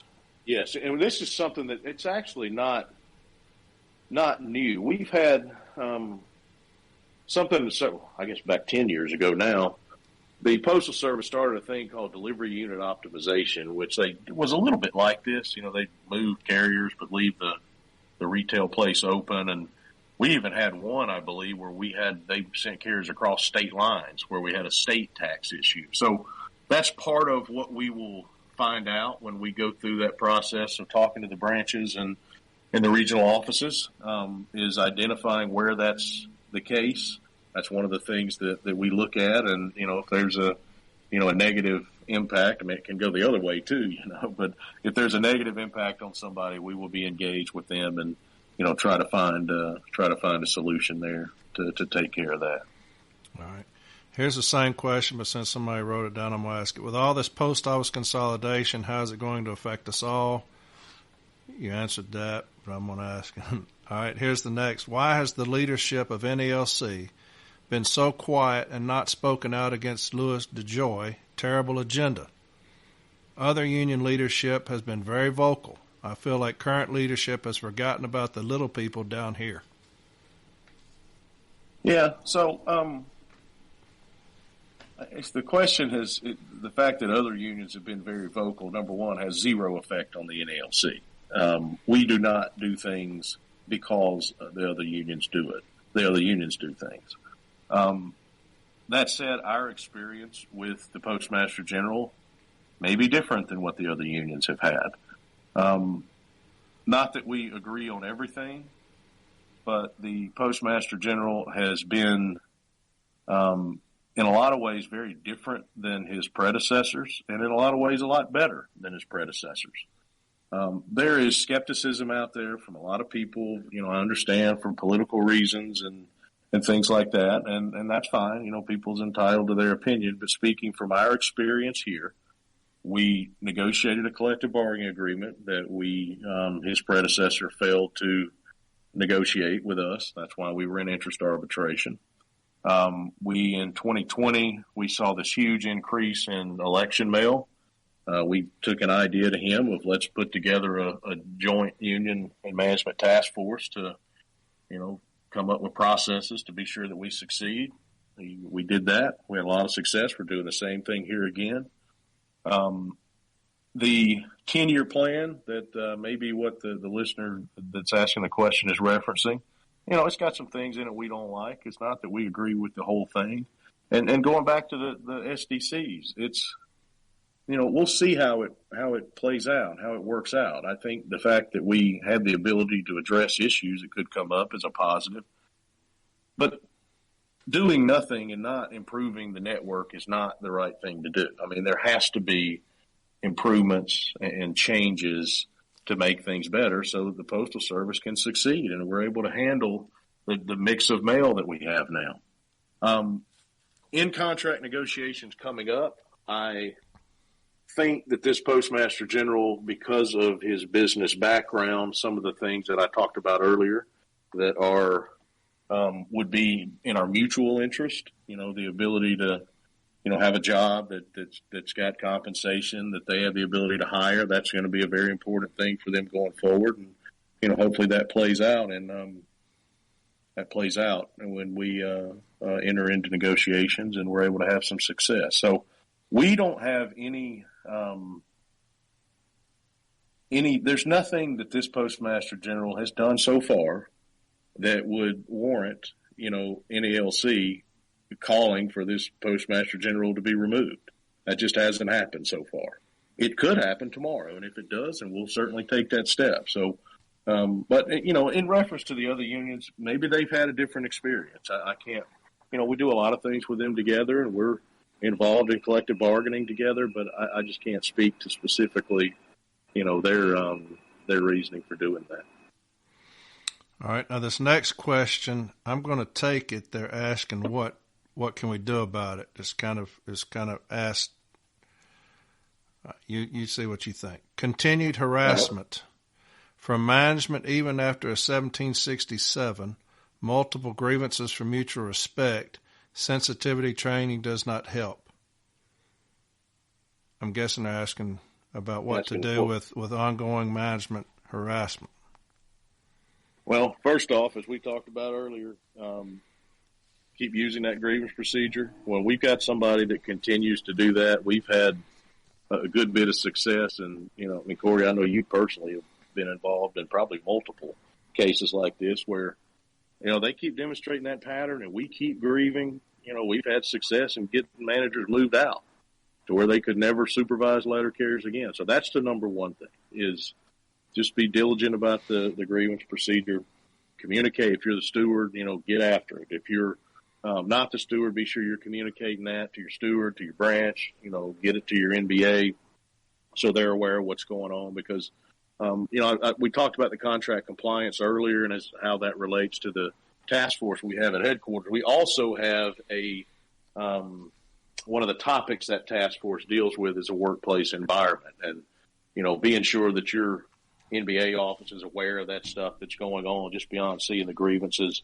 That you may be a location they want to submit to us to take on using that process that we have too. So just be diligent, stay after those grievances, and if we got a manager that just continues to do that, then where that pattern's been demonstrated, we've had some success in getting folks moved out of there. So, that may ultimately be the outcome. But, like when Corey was talking about Arbitrator Roberts saying there's a number, this is kind of a similar thing. We just have to stay on it.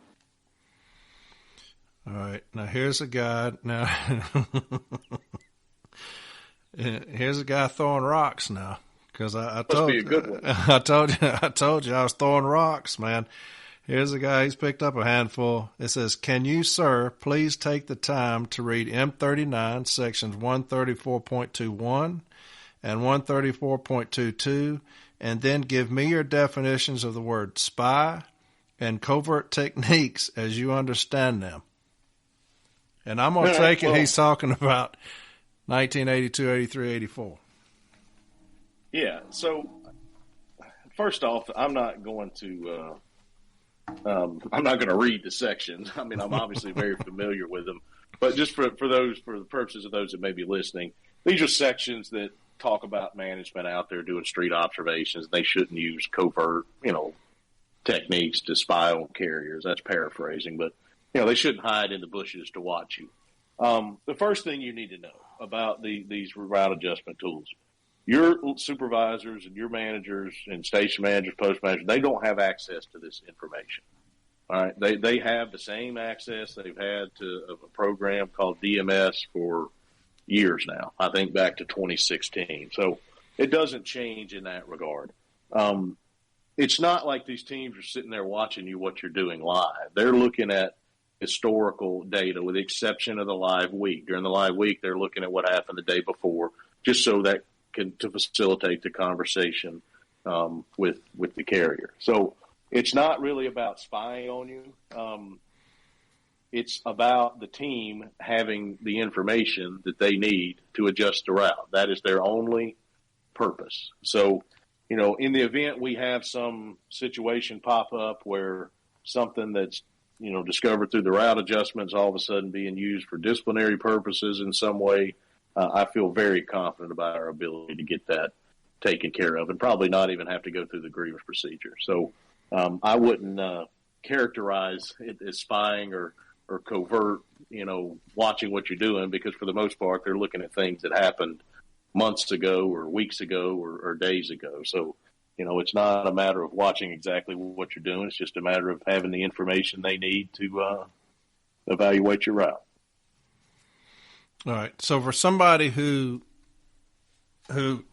is called in for an II, and management says, your scanner data says that you were sitting somewhere for 45 minutes. And under these new memos, we have the right now to watch you, because that's what they're basing these new route adjustments off of, is the scanner data. So we have the right to watch you now. And so these things don't apply, 134 of the M39, or these memos that talk about scanner data can't be the sole determinant for discipline. What do we tell those individuals?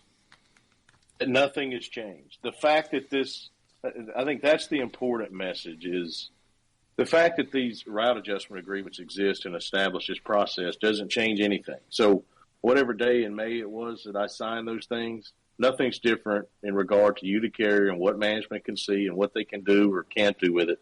Nothing is different than it was prior to these agreements. Everything is still the same. There's nothing that has changed. They have access to this program, DMS. They've had it for years. Whether I'm sure it's used very differently in some places compared to others. There's probably managers out there that stare at it all day, and there's probably others that probably don't pay much attention to it. But regarding the route adjustment process, it does not change anything. And anyone, if a manager tells you otherwise, I'd just be sure that your steward, your branch officers, that they were aware of that, or your NBA, or whatever the case may be. Just let folks know so that can be addressed, because and the Postal Service at headquarters will 100% agree with me. It does not change anything contractual, anything related to discipline, our protections, all that stuff is exactly the same as it was prior to this agreement. All right. This agreement's only about evaluating and adjusting routes. How long until a temporary detail becomes permanent without authorization from the area VP? Higher level, but not 204B, vehicle trainer. Shouldn't that route be available to someone else after 2 years? Well, that's an interesting question. So higher level, not 204B. That's pretty... it happens, but it's not too common. Yeah, so, I'm sure the whoever asked the question is aware of, what happens when a 204B is, on a detail for 4 months or longer. And that information is there. That agreement was made, I presume, back in the day, because that person was, working as a manager. So they shouldn't be able to keep their assignments. I'm not sure if someone is doing something that's not necessarily a manager, because this can apply to all kinds of things. You have folks that are, full-time union officials. You've got people that, take leaves of absence for military, and, which to some degree they're, covered by the law, USERRA. So, that's not something that I've ever, to be honest with you, we've ever discussed in negotiations, but we will take that back, and I'll see. Off the top of my head, I don't know that we've had any bargaining resolutions passed in the conventions over the years, relating to there's a lot about 204B assignments, but about, non-managerial details. But we will take that and consider that and see about what our official bargaining positions that comes from our conventions, what they've done, and see how that fits with. If it's consistent with that, then we'll explore that in collective bargaining. What can be done to get management to look at why we lose so many new people? We are actually. There was a long time where other than contract negotiations, our last 2 rounds, that we had a hard time getting them to focus on that, believe it or not. Now, to be fair, with our low retention, that is something that has been a big topic in the last 2 rounds of negotiations. I'm sure we'll hear going forward, because when you only retain 60% of the people that you hire, then the Post Service is spending a lot of money to hire and train and people that just don't work here very long. That is one thing that since the current PMG has been here, there's been a noticeable change. We had a lot of conversation about this in bargaining, and then last year, under that City Delivery and Workplace Improvement Task Force, we started a pilot called the New Employee Experience that really structures the work for people for up to the first year, but especially the first few weeks when they first come out of the academy, and it's for PTFs or CCAs or any new letter carrier.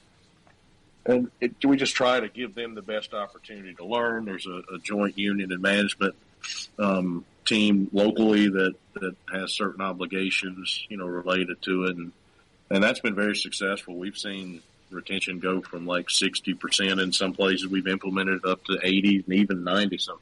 And we're in the process now with implementing that in a number of districts. So it is a piece of the whole staffing problem, hopefully a piece of the solution in the future, where if through collective bargaining we are able to negotiate, a pay structure and a workforce structure that definitely rewards letter carriers for what we've contributed, no question about that. But also, it gives the Postal Service the ability everywhere to get enough people to apply for the job and hire them, combined with the possibility of implementing this program nationally.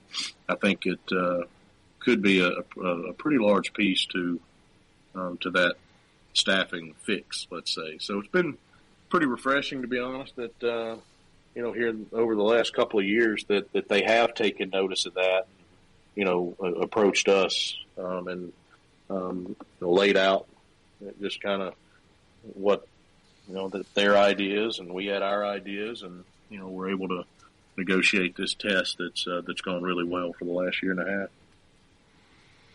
All right. Can management get some training on actually being a manager and stop having new 204Bs train other new 204Bs? Maybe there would be some actual requirements for becoming a 204B other than breathing or failing up into that position. We all have seen that story before, haven't we? It's funny that question comes up. Somebody else asked me yesterday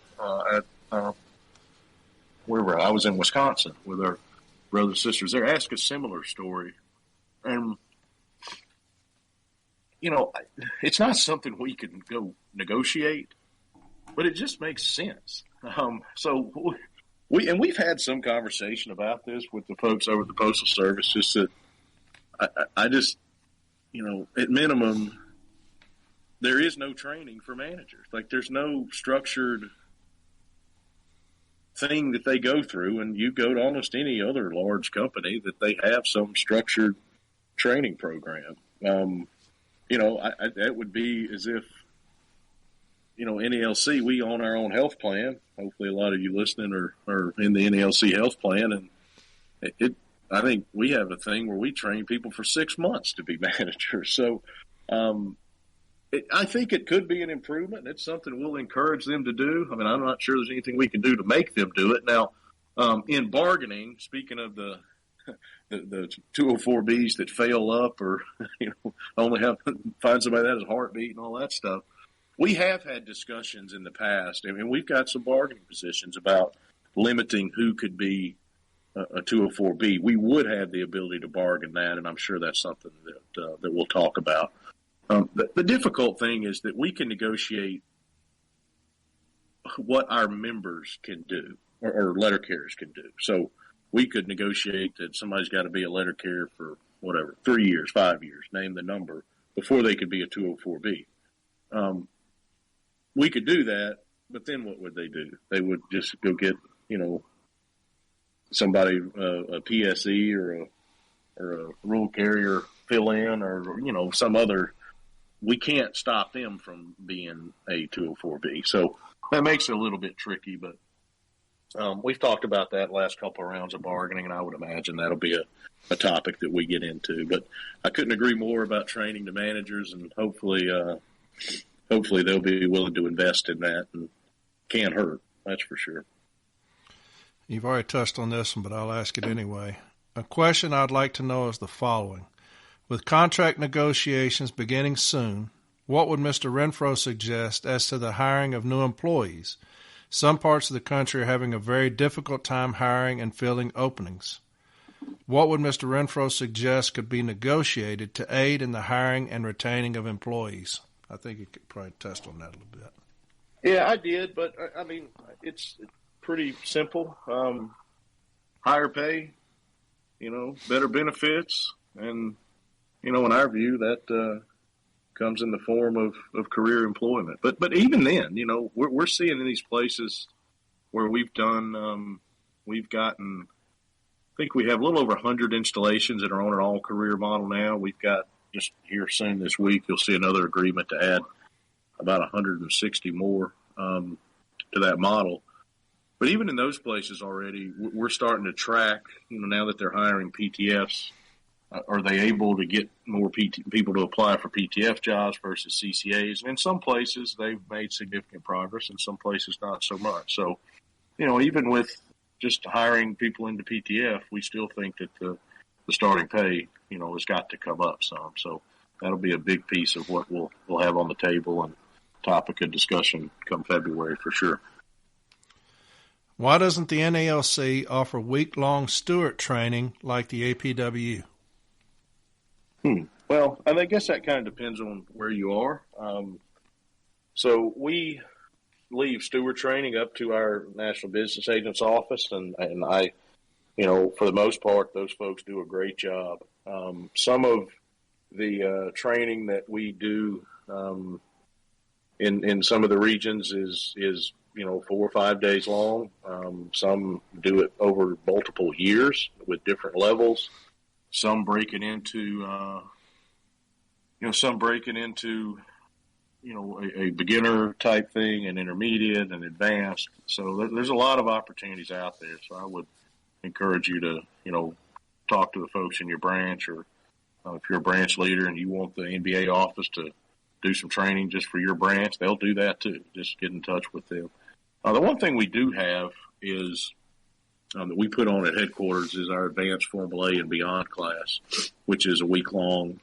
It is focused on from the formal step A of the grievance procedure up to step B. That's kind of the realm, and it's for people that have some experience and to make them better, because that those of you informal step A is where grievances start and where most of the documentation is put together, and we get the case file built like we should.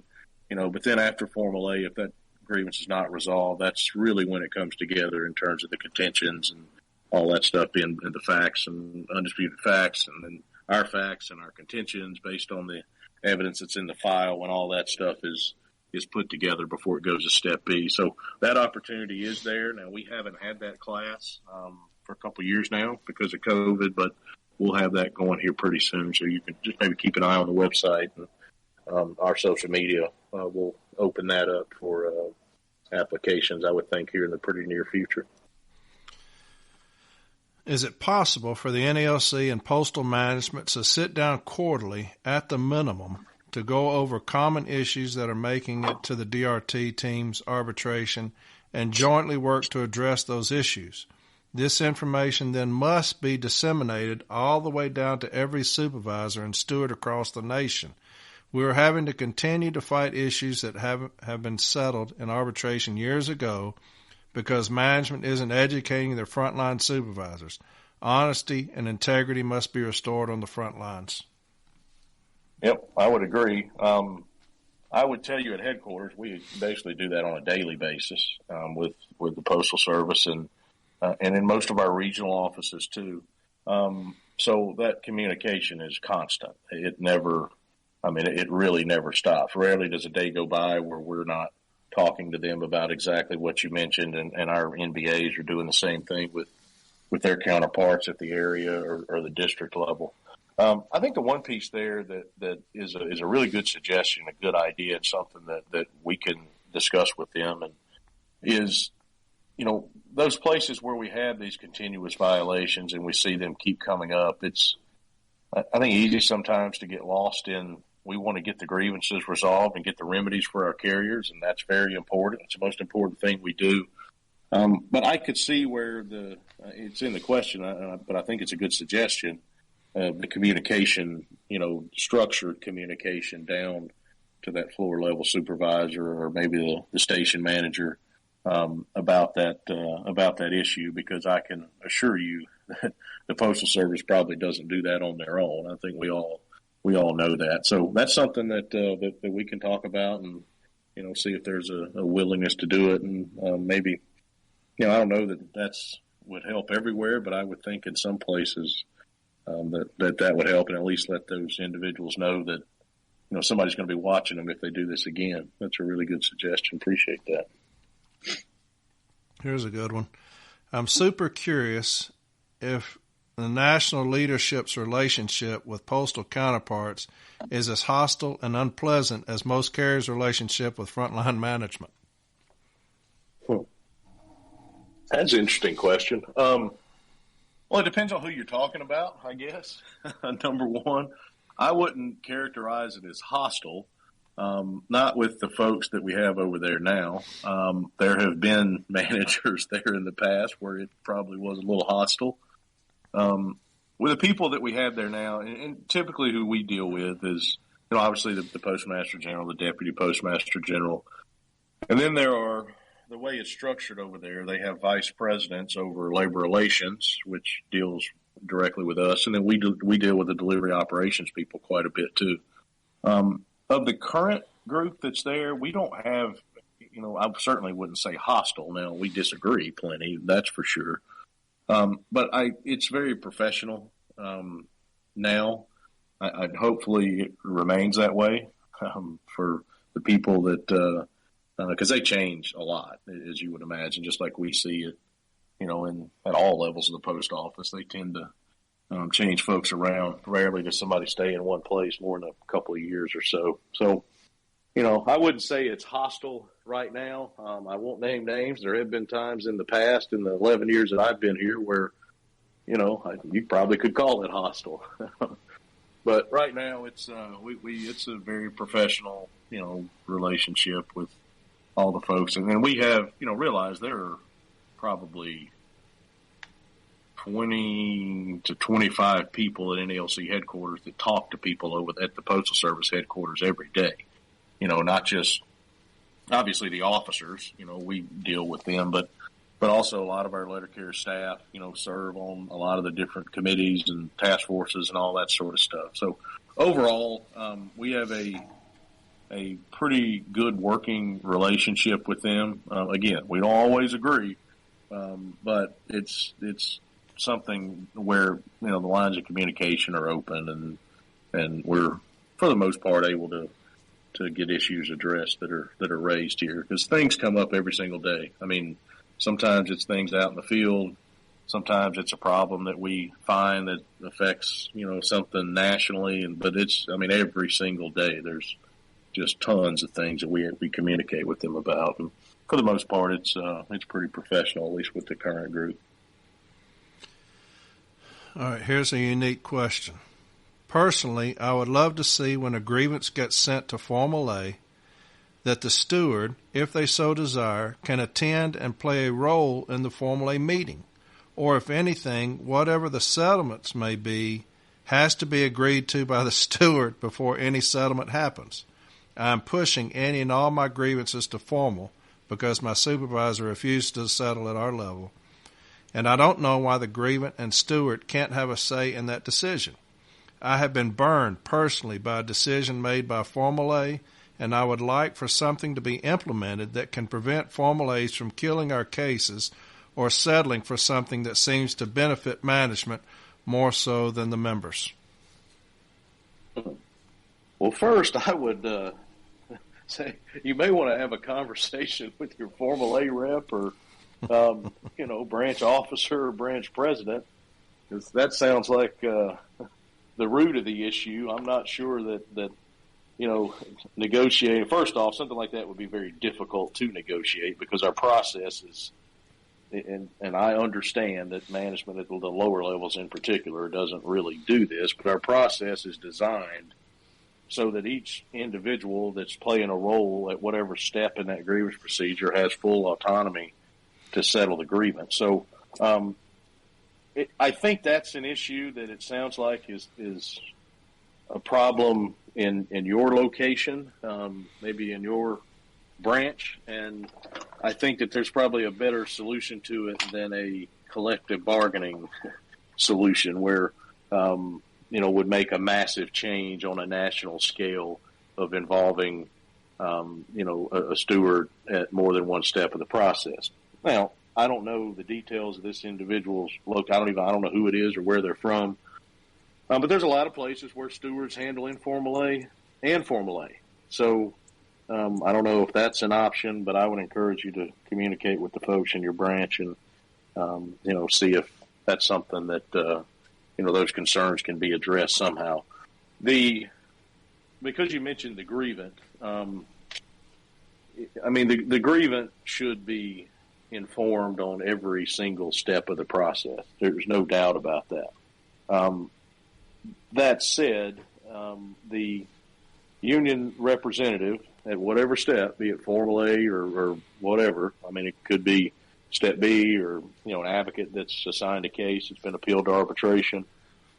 it's very important that those folks are given the autonomy and the authority to work out whatever settlement they think is best. Now, they should be communicated to the grievant, but it's not always necessary that the grievant, let's say, approves that settlement. Vast majority of the time, we would have that conversation with the grievant, and if they had some strong objection, most people would think about doing something differently, and they would certainly consider it.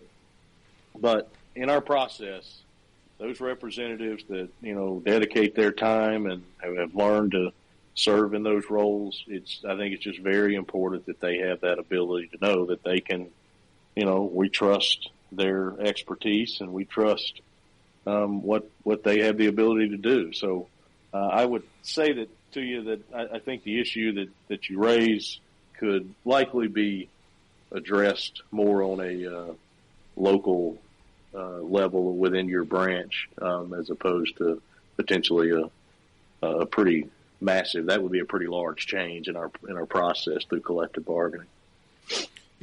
Brian, when I first started this podcast 75 episodes ago or whatever, I started it to educate, to make sure that the case files when they got to arbitration were complete. Everything was, all the arguments were made, all the contentions were properly made. And the more people started reaching out through whatever means they had, I realized that a lot of places, Brian, the problem isn't so much with management, it's with the lack of representation. And that is something that, and about the last 10 episodes, man, I've been on fire as far as the cowardice amongst our ranks and the lack of true representation by our agent, as Article 1 would say. And so when I asked you that earlier and you said, give me a shout if all the avenues let you down, give me a shout. That's why I'm glad you said that, because some people have exhausted every resource to be represented. And you would be astonished. You probably wouldn't. I imagine you probably get more than I do, but at the people reaching out saying, hey, look, this management has done this to me. It's a legitimate grievance. My formal A won't represent me. My branch president's in bed with management. My business agent's too busy to give me the time of day. I have nowhere to go. And so that's the reason I was glad that you said that. Hey, look, if all else fails, give me a shout and let me see what I can do about it. Because just like this individual says, we're lacking in some places in this country as far as true union representation. Branch 4, all about Branch 4. You're very well of Branch 4. I've never dealt with anything but strong leadership. We've always had strong leadership here, strong representation. So that's alien to me. I don't understand that when people say my formal A refuses to take my grievance forward. And, and they'll show me the case file, and I'm like, that's a damn good case. When my branch president said they're not going to do anything because they, don't want to rock the boat. So, coward, I'm always going to call that out on this show. If I see cowardice, baby, we're going to call it out, and at any level. And so I was glad that you said that. Look, if everybody's let you down, holler at me. Let me see what we can do about it. Yeah, look, we get those calls every day, and listen, it's not everybody walks away a satisfied customer. There are people that call and have legitimate things, but at minimum, we will do whatever we can do to. Sometimes it's as simple as just getting information and having an understanding of what took place. As you said, sometimes it's it's a big country. It's a big country. There's a lot of post offices out there with letter carriers in them. There's over 200,000 of us out there. And, I suppose it's in some ways it should be expected that in some of those places that representation may not be up to the standard that, you or I would expect. But at the same time, that doesn't mean that we shouldn't chase it until we be sure that everybody out there, has the best possible representation. And that's part of the reason that we've, increased the people that we have out there and the NBA offices that are available to do that. And I'm sure that'll continue in the future. Well, I love the RGA position. It's a relatively new position. But I think that's one that we can call on a lot. Mine is Jason Atchley, somebody that can go to those smaller stations and say, hey, which I know he's done. Here in Tennessee, I know for a fact he's gotten involved with stations that be like, our union representation is piss poor. Let me go in there and let's see what we're dealing with, and I'll start filing grievances. If it's to educate, if it's because you're just not doing your damn job, So I do love the RGA position. I think that was a pretty smart move. Yeah, it's worked out well. I mean, we've got good people. I mean, you mentioned Jason. He's all right, I guess. No, Jason does a great job. And we've got all the folks we have around the country that do that work. It's turned into, I think the vision for it is pretty much what it's become. But the part of it that's going to continue to grow is not just that going to a station and filing grievances, but what I talked about earlier is the training aspect and identifying people that are interested and capable of being representatives. And I don't know if maybe some combination of training and mentoring those folks along so that, we can eventually, because that's really the solution. We can go in and file a grievance where we need to, and we absolutely will do that. We do that every single day all across this country. But, the long term, it's always better to identify somebody that's there on a daily basis and, can monitor things and take care of the grievance procedure when that becomes necessary. All right, here's a good one. Why don't military retirees 20 years or more get full leave credit 6 hours upon making regular? Most of us have our own medical insurance too, saved USPS a lot of money. Maybe we should be table 1 on making regular. At least let us get a free gym membership. Why don't T6s have the option to be on assignment route of the day? We're not assigned to 5 routes in a day, only 1. So that's 2 different questions. It was all ran into the same one though. So looks like the first one is the military retirees. And then the second one is why don't T6s have the option to be on assignment route of that day? We're not assigned to 5 routes in a day, only 1. Yeah, so as far as the military retirees, maybe I missed it, Corey. I'm not sure.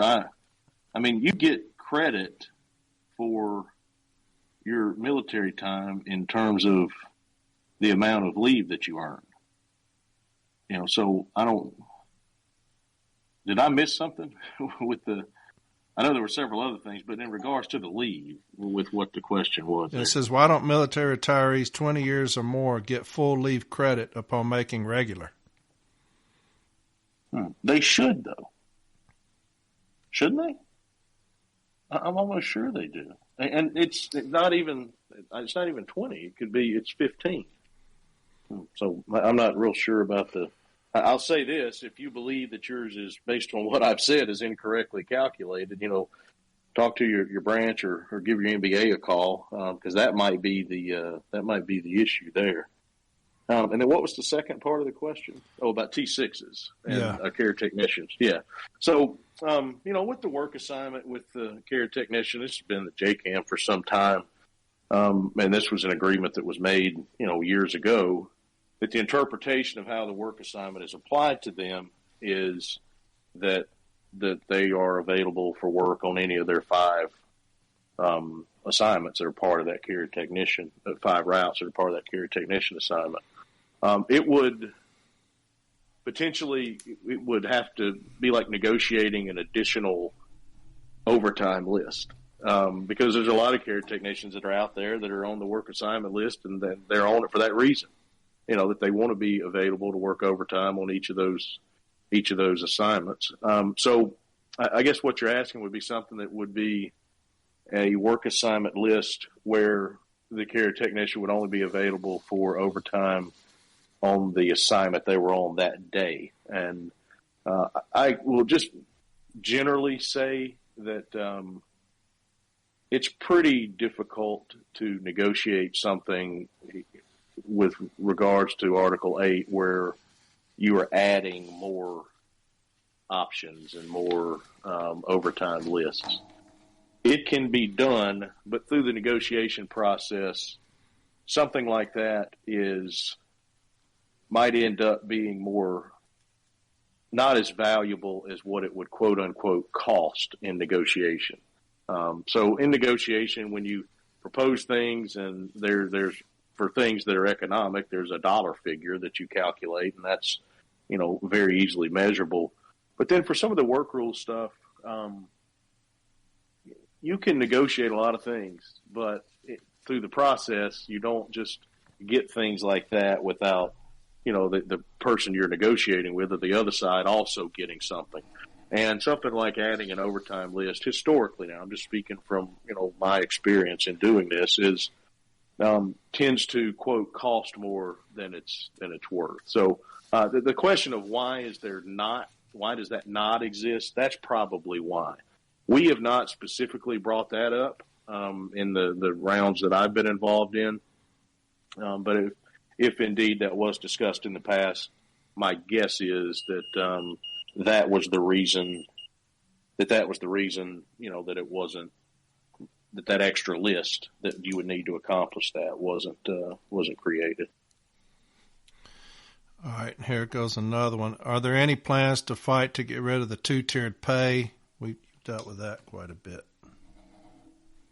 Yeah, but Corey, let me just jump in, and I realize this is a little bit nitpicky, but and I know that the listener, this is not what they were intending, but when it comes to the characterization of the two-tier pay, in some sense it is that we got there in, through the DOS award, following the recession in 2009. But there are other units out there where you have a true two-tier where the employees that are in table 2 or B or whatever it is in their contract, they never reach top pay. And that is not the case with ours. That was one thing that we were able to achieve in that DOS award, is maintaining that top pay, which, to be quite honest, was not easy because one of our other postal unions had the year before agreed to a contract that had a true two-tier pay scale. So, where the folks that were in that second tier, they never made it to step O. They only made it to step whatever L or something like that. So, in that sense, I understand what they're referring to, and I know I've covered it in detail, what we've already talked about, but it really is not a true two-tier. But yes, we want to have one pay scale that starts pay a good bit higher than what it is, and is a little more. I won't say exactly like Table 1, though that would be fine if we could get there. But just the things I've talked about with a higher starting pay, and hopefully getting to the top step quicker too. All right, you kind of answered this one a little bit. How many grievances were filed in total in 2021? Must be hundreds of thousands, if not more. Is there anything you have planned to combat management's noncompliance in large? So you kind of touched on the second part, but do you have any idea how many grievances were filed in 2021? I do not. I do know I could find out how many went to Step B.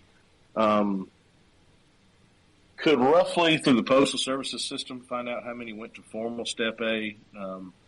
Unless there was a payment involved, then a grievance at informal Step A, unless there was a payment where the Postal Service had to include it, then we would just have no way of knowing, how many there were. But I think what they said is probably right. It's probably in the hundreds of thousands, I would think, nationally. But I don't know an exact number because there's just no way I would know what those numbers were. All right, here's another one. And we tend to, and Corey, just quickly, we tend to look at that not so much on the whole, but like by issue. So, it can be useful for us to know how many Article 8, daily violation grievances were out there in terms of overtime administration, or how many equitability or whatever. That tends to be more useful to us than just like the overall number. So if they had an Article 8 task force, a combined task force, is that something that they would pull up nationwide or district-wide or installation-wide? Yeah, which we have had in the past. If some of those of you have been around a few years, because I served on this group back in, I guess 2013, 12, 13, where we tested something with overtime equitability, the whole hours an hour concept, where all overtime counts toward equitability. So our task force, we looked exactly into this kind of stuff. When I mentioned equitability, the number of grievances and how many places have it quarter after quarter after quarter led us to that test. And eventually in the 2017 agreement, that became a permanent, part of the contract. So, that's issue-wise like a group just like that. And we actually did in that Article 8 task force. That's the kind of group that would pull that information just to help guide the conversation with the Postal Service. All right, kind of answered this one a little bit. Is CCA TE buyback in our future? Will the post office be moving towards getting rid of CCAs and hiring as PTFs again? If so, what's your opinion on the matter? No, my opinion is very strong. I covered the legislation, so it would take a legislative fix to that. Will they move towards hiring PTS? Well, that's our intention, is to push them there in contract negotiation. So, and I mentioned earlier, we've got, over 100 places, installations. We're going to add, I think, 160 more here in a couple of days, maybe even Monday of this week, depending on when you're listening, where we are hiring PTFs. And it's pretty, I think, demonstrates the difficulty that the staffing problems are placing on the carriers, obviously, from our perspective, but even for the Postal Service, for them to be in a position here a few months before contract negotiations and have to agree to move to this model is very, very unusual. But that just demonstrates how dire it is in some of these places and how we need people. And we'll definitely, in collective bargaining, take that up and address it. All right. Is it a nationwide problem with management refusing to meet with stewards for grievances and then paying out said grievances? I don't know that I'd say it's a nationwide problem. I mean, you hear that, that happens. But as far as being a national problem, I don't have anything that tells me that that's increased any more than it's been, over the last few years. I will tell you that, be sure if they do refuse to meet with you, and Corey, I'm sure you've covered this in one of your episodes at some point, but, you can use that to your advantage in a grievance because they're only getting one side of the story. And when that thing gets up to Step B team, nobody's contradicting our facts. So, it's not always it's a violation of Article 15. So it's not a good thing. I don't want to, don't mistake what I'm saying, that it's a positive thing, but there are instances where we can address that, and it can sometimes, help us, because as they kind of mentioned in the question, help us. We can still move forward with the grievance. It's not going to negatively impact our ability to ultimately achieve what we need to achieve for that grievance. Here's a great one. I think we just talked about it. What's to be done about weak stewards and presidents not upholding the contract? Yeah, it's a little tricky because presidents are elected, officers are elected by the branch. Some stewards are elected by the folks in the station. That differs depending on bylaws from branch to branch. But when you have that problem, first I'd say communicate with them. Never, and this is easy to do if you don't have a great relationship with someone or you had a bad experience, but you still try to communicate with them. But you should feel free to always call your national business agent's office, and that's why they're there, is to help our members. And as we talked about earlier, if you feel like you need to call NALC headquarters, feel free to do that too. We're not a union that. We have structure, of course, but that is not out of bounds for somebody to do that. And no matter, I can promise you, if you reach us at headquarters, we'll do everything we can do to help you. Can we reverse the obey now, grieve later policy? That would be nice.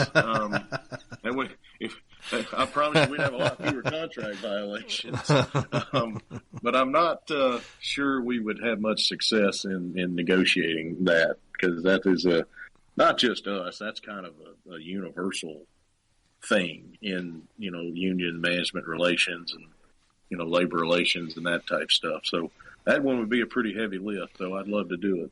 It would be called the kiss my ass policy. Is what we'd have it turned into. Yeah, we'd turn it into. We'd have Article 44. Kiss my ass policy. That's it. All right. Is there anything that can be done regarding the poor quality of management training? In addition, if I know of rural routes in a neighboring town being delivered only once a week, and even then only by a CCA, is there any way we can expand our city delivery, and who should I reach out to regarding this? That's interesting. So we talked about the management training. I won't hit on that again. The answer to the question is there a way? I suppose there is. Our jurisdictional disputes with the rural carriers and the Postal Service are very complicated matters. And they're also very difficult to resolve because it basically takes 3 to agree. It's hard enough to get 2 to agree. And we've had some success over the years in getting some of those resolved, and we've got a lot of them that are still pending just for that reason, that it's just very difficult to get 3 people to agree. We've had issues that, we take to arbitration and the rural carriers come intervene and vice versa. They take them, or maybe even they get a decision or we get a decision, then the other union grieves it. So it kind of becomes a circle. I would say if you've got that going on, we would like to know about that. So let your NBA know that that's happening for a couple of reasons. In some places that contributes to our staffing issues where we've got CCAs, working in the rural craft. And I don't know if that's the case where this listener's question comes from or not, but there are circumstances where that can have a negative effect. So we'd like to know about it for that reason. And then, also if it's territory out there that we're just, only our craft is delivering over a period of time, then, we may be able to make a pretty compelling case that should be our territory. Now that depends on a lot of other factors and, what's surrounding it and all that kind of stuff. But, there's not a clear path to get there, but we would like to know about that. And it's not impossible. I'll say that, but, if you know of that going on, because that's pretty unique. I don't know that we've got we've got some CCAs that work in, rural routes. I mean, that happens. It shouldn't, but it's a violation of Article 7, but it happens. But where you've got it where it's only us doing it, that's pretty unique. But we'd like to know about that. If you would, let your MBA know about that, and they'll get that information up to us. All right. What are our biggest goals in negotiating our next contract? We know we have more leverage with increased parcel volume, staffing issues, repeal of pre-fund mandate, and labor movements across the country. How can we translate this into better wages and working conditions for letter carriers? Well, that's exactly what we will attempt to do, and and I touched on this earlier, but I'll kind of briefly recap it. So you use the word leverage. I'm not sure that's the right word. It's really more about the environment, and I'm not going to go through those factors again. I did that already, but it does give us opportunity based on not just the needs of the Postal Service, because that's important too. Is they come to the table, they need to be able to hire letter carriers, but also the things that we do that to demonstrate the importance of letter carriers to the Postal Service's success, our value, the difficulty of our jobs, the fact that you mentioned parcels, that the job does not get easier when you deliver more parcels, as everyone listening knows. So all of those factors, should create the opportunity for us to pursue some pretty significant improvements in terms of pay and the structure of the workforce and all those things that I talked about earlier. All right, here's one I'm not sure what we're talking about. I may not have printed this whole thing off. Amazon has also unionized at one location. Those contracts should be up for renegotiation. I don't know. There's not a question mark. So, no, I'll tell. I mean, I think I know exactly what you're talking about. So, we've got kind of a coalition here with several different unions, the Teamsters, several of the AFL-CIO unions, the Retail and Warehouse Workers Union, if you're listening, you were at the convention, their president, Stuart Applebaum, spoke there. They are the union that represents the members in that one Amazon warehouse that has been organized. We had a campaign down in Alabama in Bessemer, which is a town just outside Birmingham, where we attempted to organize a very close vote. The initial vote failed, but was some issues with the process and things that Amazon did. So we're working through that and potentially having another election there. So we're engaged, with the larger labor community, and we have an interest in it because those folks that are delivering for Amazon are going to be a piece at some point in the future. Maybe not big now because we have such a long established, pattern of that whole comparability thing with UPS and some of the others that have been out there longer. But unionizing those folks is one, it's the right thing to do, number one. But number two, just speaking a little bit selfishly as letter carriers and as NALC, for collective bargaining reasons, having those folks unionized so that they are able to negotiate, better pay and benefits and all those things would be a positive for us too. So we'll continue to invest. We've had people that we put out, our members, working on that stuff, and we'll keep working with our brothers and sisters from the other unions to be sure that we give those folks that work for Amazon every opportunity to be educated and use the laws that are currently in place that allows them to vote on forming a union. It can be a good thing for them and a good thing for us.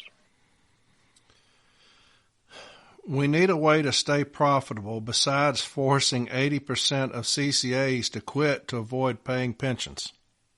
That's more of a statement, but yeah, I don't know that we're forcing them to quit to avoid paying pensions. Now I'm not saying there's not a manager someplace that has that view, but it's really not to avoid paying pensions by any means. So, yeah, I guess that is more of a statement, and I'll just comment on it briefly, but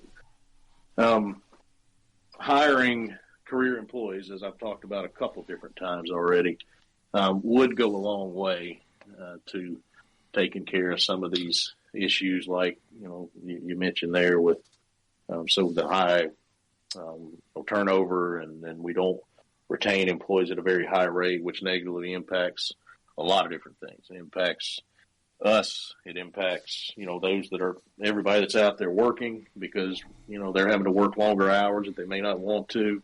It impacts the Postal Service's ability to provide service, and through collective bargaining, we're going to see what we can do to make some pretty significant improvements there. And as we just talked about, I think we've got a good opportunity to do so. All right. Where can union members find information on bargaining points for the next contract? I know a couple of things have been mentioned in the Letter Carrier's First podcast, but surely that wasn't everything. Yeah, and this is a little tricky. On one hand, I'm very open. If you've listened to this entire podcast, I've talked, I think, pretty openly about, several of the things. I will say that we are driven very much by our official bargaining positions, which are resolutions that branches or state associations send to our national convention, and those that the delegates at the convention, vote in favor of become official bargaining positions. So that stuff is out there. If you look in the last postal record that was out, the combined issue that covered the conventions, it listed the resolutions from the convention we just had in Chicago in 2022. We will have updates, but I'll be very honest and tell you that we don't negotiate in public.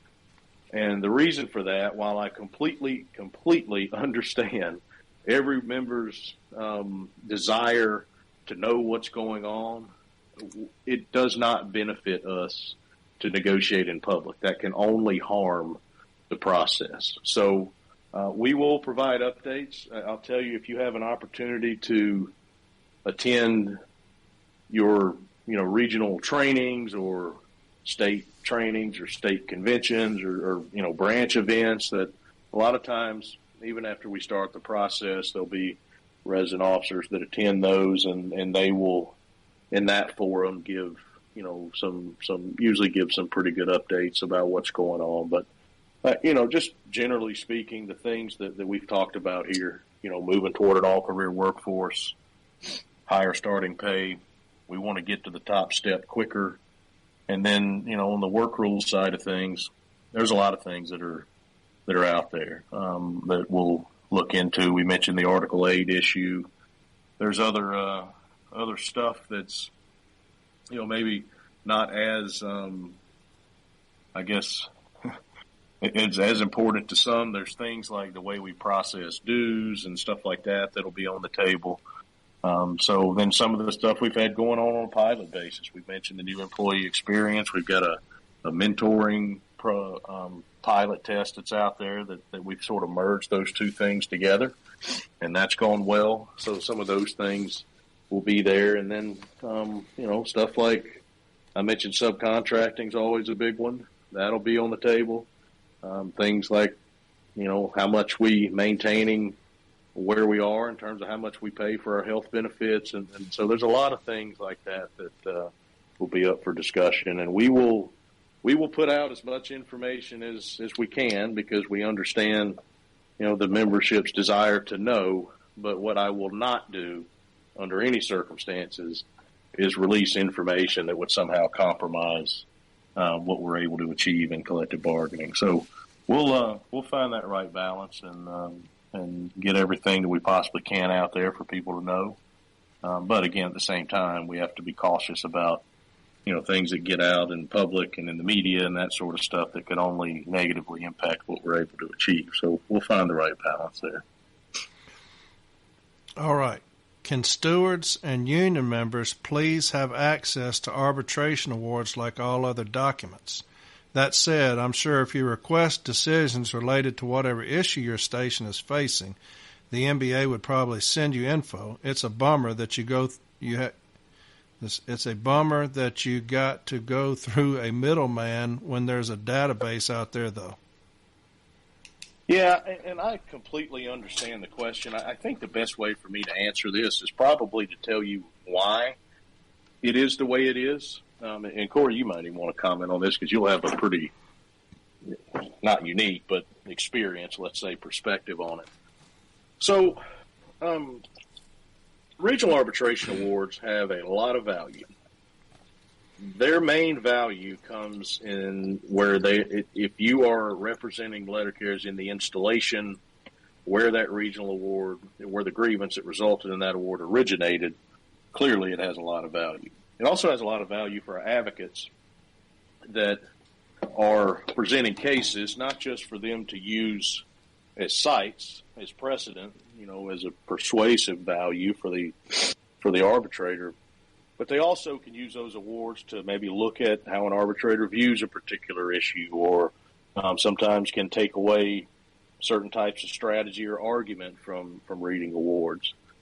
The possibility of a steward that is maybe not as experienced being led astray by just reading lots of awards and maybe misusing them exists. So that is the main reason that we don't just open it up for anyone and everyone.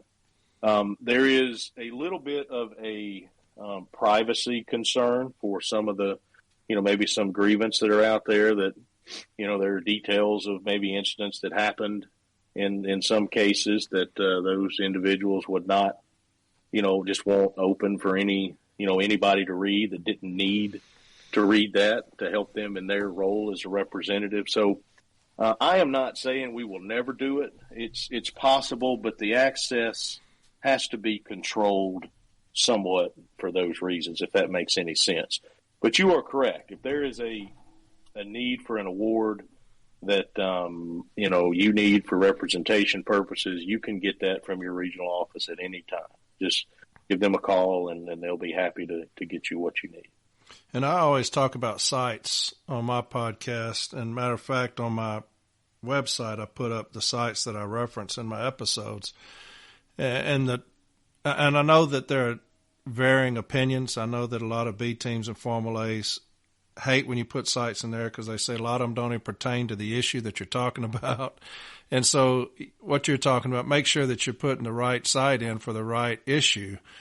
But another thing that I talked about is in expedited cases, when an advocate can't turn in sites, I love to put in sites as an informal and formal on those expedited issues, a letter warning, 7-day, 14-day, because an arbitrator will then have sites, kind of under the table. You kind of put it in under the table like that so that they can take home and they'll have those in the case file. I remember JB when we went to Kingsport, they tried to throw those sites out of my contentions.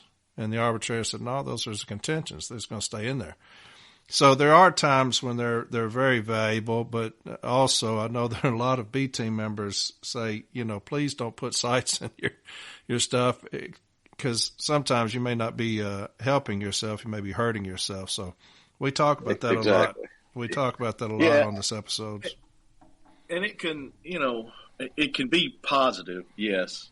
But, I go back to if it's an inexperienced steward or something, it can also clutter up a case file, which, advocates and Step B team members are not big fans of that normally. So, yeah, I think just using it appropriately is the way to go.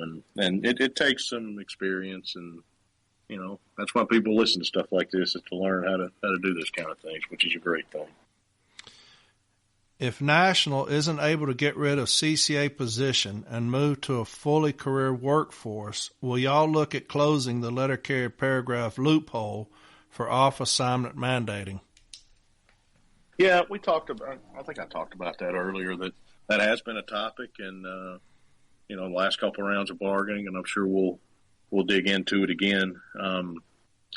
Because, and this is my personal view, and I think at least some people share this view, is, mandatory overtime is mandatory overtime. And and I understand why the letter carrier paragraph exists and what we have in Article 8, Section 5 that exists to apply to different circumstances. But it does seem that we could simplify it, so you had one rule for all and you utilized auxiliary assistance because, as we all have talked about at some point in time, the whole purpose of a lot of Article 8, and particularly Article 8, Section 5, is to prohibit those full-time regulars that do not want to work overtime from working overtime.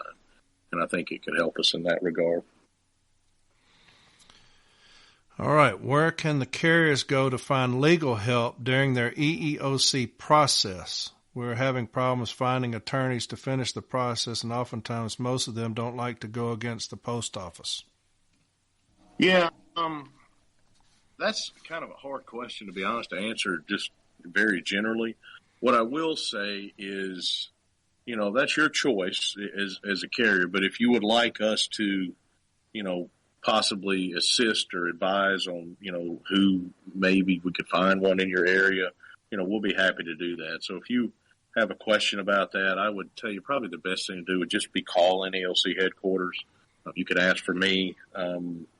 And, if I'm not available, which is the case a lot of times because of travel or whatever else may be going on, we can get the right, I can ask, our attorneys and different people to maybe make a recommendation. We'd be happy to do that if you find yourself in that circumstance.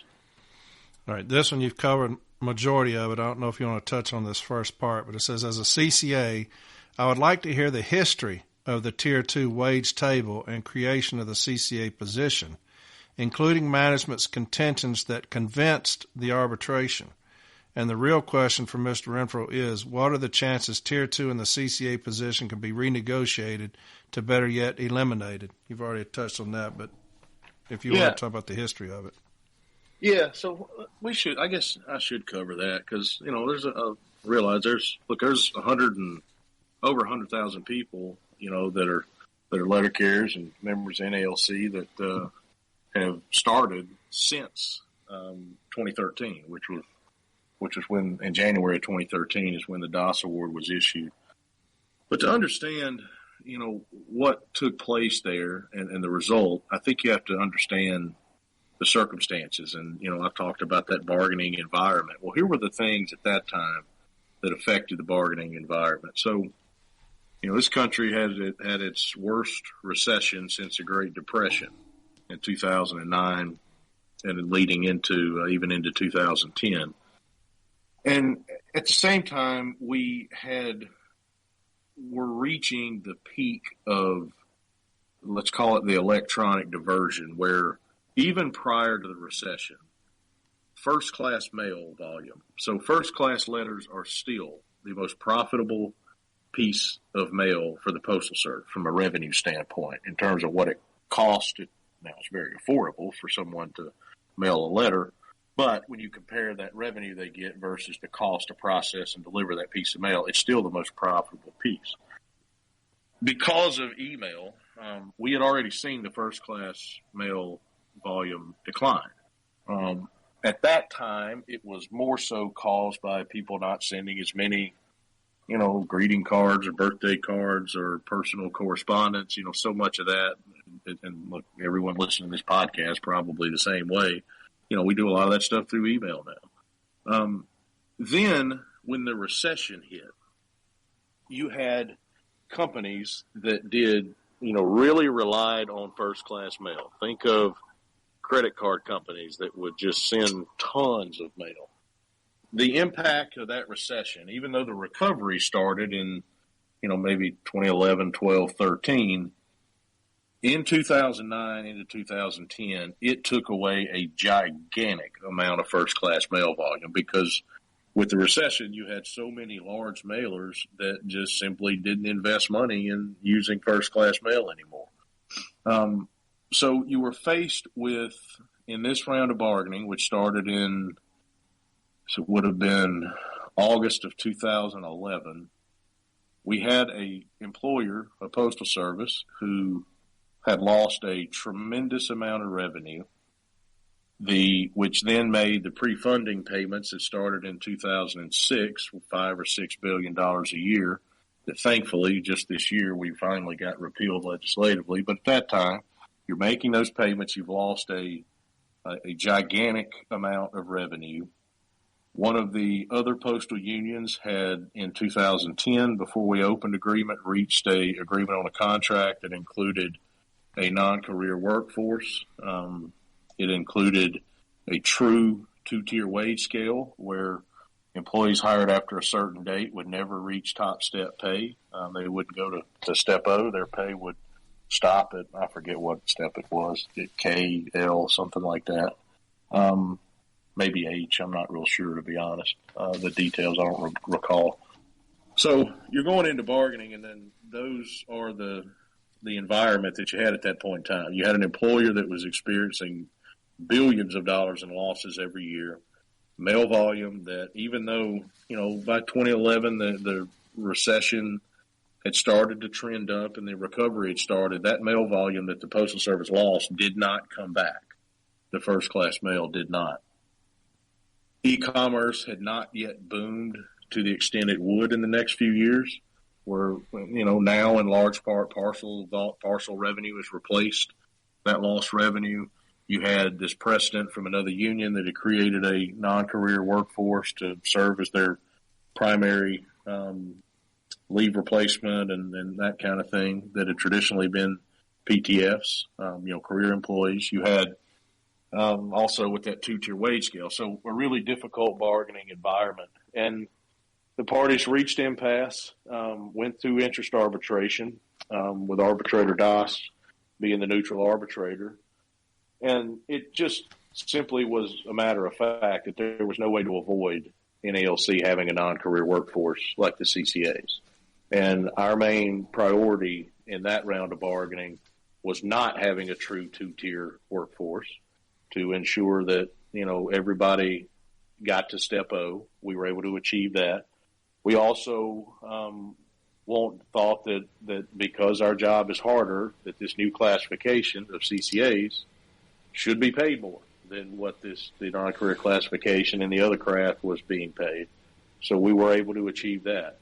It was very important that we had a mechanism for that non-career workforce that we had never had before for them to convert into career positions, and we were able to achieve that. So when you compare that bargaining environment to the bargaining environment that we had the next two rounds, where it improved and we were able to make significant improvements, it's even more improved now. And, it's just, negotiations are not about, if someone says that negotiations are about saying, well, I'm going to achieve this, exactly this, and I walk into a room and I tell the other side, this is what I got to have, and if you don't give it to me, well, then they say no. Well, now what? It's not about who sits in the room and is necessarily the best speaker or the best negotiator. It's about evaluating those factors that affect that environment, realizing what you can achieve, and finding the right strategy to achieve it through bargaining. And that's kind of what we're currently doing. And frankly, that's what was done in 2011, 12, when we got the Interest Arbitration Award in 2013. It's just about achieving the best possible outcome you can under the circumstances that you have. And, a lot of work goes on, even between contracts, because we have, to some degree, the ability to, have a positive influence on that environment, whether it's legislative stuff like, what we just did with the Postal Reform Act, whether it's, working with the White House or the leadership in the Senate, whoever that may be at the time that's responsible for the confirmation process of getting people that will be, allies of ours on stuff like the Board of Governors, because they have to approve contracts that we negotiate. So there's some things that we have some control over, and we work really hard to, work in those areas to best represent our members and create that environment. And then there's other things like the economy that we don't have so much control over. And, it was a pretty stark contrast when you look at where we were coming off that recession to where we are now, where, the pieces of the economy that really influence us are what's going on with wages and how much are people being paid and that kind of thing. And those things, at least for now, look to be pretty positive for us. All right. I know everybody wants their questions asked, to hear them asked, but I've got a lot that deal with CCAs, with consolidation, with Louis DeJoy, friend or foe, with the time credit and all that stuff. I'm not going to keep asking those questions because there's 2 pages that I've just cut out with doing that. And so Corey, I tell you what, if anybody out there has sent a question, one of those, and they listen to this and they don't think I answered their question, even though like you and I haven't read their question or whatever, tell them to let you know, and I'll get back on in the future and answer it. That's a date. Is that a deal? All right. That's a deal. Sounds good. All right. What's the status on the new vehicles, such as when and what percentage will be electric? Yeah, so things are moving well. Production is going to start here very soon in 2023. The question about the electric piece has changed a little bit. There was a bill passed in Congress called the Inflation Reduction Act, and, I'm sure everybody listening could have all sorts of opinions about different parts of that bill, and I'm sure that'd be a fun discussion, but for the purposes of this, let's avoid that. I bring it up because that bill appropriated $3 billion to the Postal Service for electric vehicles. About half of that is for manufacturing of the electric vehicles, and about half is for putting in the infrastructure, the chargers, and that kind of thing. So after that was done, the PMG announced that they were making an initial purchase from Oshkosh, who is the manufacturer that won the contract to build these vehicles, of 50,000 vehicles, of next-generation vehicles. That's the one, if you were at the convention, I'm sure you saw it. It's something we've been involved in for years, the design. We've had I think we've had like 40 different letter carriers come participate in different ways in evaluating the vehicle. So that's the initial purchase. 50% of those 50,000 will be electric. And the production is going to start early in 2023. We should have some vehicles sometime next year start to be deployed. They also are buying roughly 34,000 off-the-shelf vehicles that will probably be left-hand drive, but they'll replace some of the older minivans and things like that are out there. 40% of that 34,000 of the off-the-shelf they're going to buy will be electric. So right now they're going to buy all. I mean, there'll be additional orders for the new generation, delivery vehicles as we go forward. But of the 84,000 or so that they have committed, that they're going to, I guess they've entered into agreements to purchase, about half of those will be electric. So we should start to see them next year, and then manufacturing will continue, and it'll take a few years to get them all out there. But we feel pretty good about the vehicle itself, and that it's going to really suit our needs a lot better than the long life vehicles that are well past the end of their long lives. All right. What is National doing to address management's deliberate understaffing of clerks, which they are using as an excuse to move carrier start times back because 80% of the mail hasn't been distributed? Yeah, so I don't know if they're referring to understaffing of clerks in terms of in the function 4 in the delivery unit or in the plants. We have had some conversations with APW about that to the extent that it affects us, and there's no question it does in some places. We don't have a ton of control there other than, having these conversations with the Postal Service along with APW. I mean, obviously it's their members, so, just like we're doing for staffing in our offices, in our craft, I'm sure they're, using a similar approach to addressing those. But that's one thing that I think is a really interesting part of what they have planned in the future with these sorting and delivery centers is how does that affect, and hopefully it's in a positive way. I mean, it seems like it would be with the model, start times and,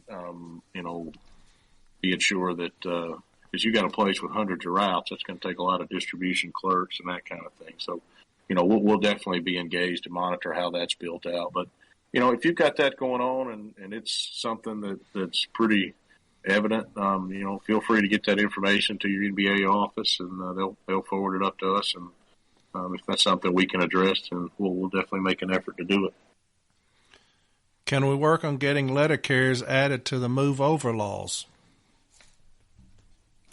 What's the move over law? Do you know? I guess that's for policemen. You got to move over in the opposite lane when you ride upon a policeman or something. I suppose that's true. I don't know. That's an interesting question. I would think that that's a bigger problem in some places than others. I do know, and this is not a written rule, but most places are pretty lenient in terms of us parking and that kind of thing. The difficulty there, though, is those laws are state by state. The Postal Service is basically unaffected by state law. They don't have to, other than, things that are the same in all states that are, obvious, like seatbelt and stuff like that. But when it comes to those kind of things, that they really are only governed by federal law, which makes it, kind of tricky. So that's not something that we've ever discussed legislatively here. But I'll tell you what I will do, and this will be interesting, is I'd be interested to talk, and I'll talk to the folks at the Postal Service and see what their take is on that. Do they have a sense of how that goes from state to state? Because I'm sure in high traffic areas there are times that that'd be really nice and help you get from point A to point B. All right. I'm reading through the ones we've crossed out. Now here's one. With the Postal Service attempting to re-implement the redline policy just as the TIAREAP begins, why has the union opted out of the TIAREAP process? Yeah, well, first off, the redline policy is not a national thing. Right now, I'm sure whoever asked that question could care less whether it's national because they're having to deal with it in their unit. I understand that completely. So, something like that is pretty obviously going to violate the provisions of the M41 that govern PM office time. I mean, it's very specific about what carriers do when you get back to the office. So I don't see that and the route adjustment process as being things that are related, except in that if you have that going on, then that's something you should discuss with the team. You should make them aware of that. Chances are they will become aware of it just through the local contacts. But this is a grievance that there's a grievance starter out there. And, Corey, I think you might have even covered this on an episode. When the Postal Service does things that, like this redline deal, that prohibit carriers from doing what the M41 says we should do, as long as you document that that's going on, that should be a pretty slam dunk grievance. So focus on, not necessarily the fact that they have, whatever this program is, but the result of that is an instruction that doesn't allow you to do what the M41 says you were supposed to do when you return to the office in the afternoon. And I would just encourage you to attack that through the grievance procedure, and would think you'd have a pretty high chance of being successful as long as you documented that, made the right basic arguments and contentions. You may not be able to answer this, but what would it take for the NALC to go across the street and tell management, if y'all keep up with this shit, we're getting the fuck out of this TIAREAP process? What would it take for that to happen? That's not a question. I just made that up right now. Yeah, probably just them not being willing to engage or go through the process. It had to be something pretty egregious like that.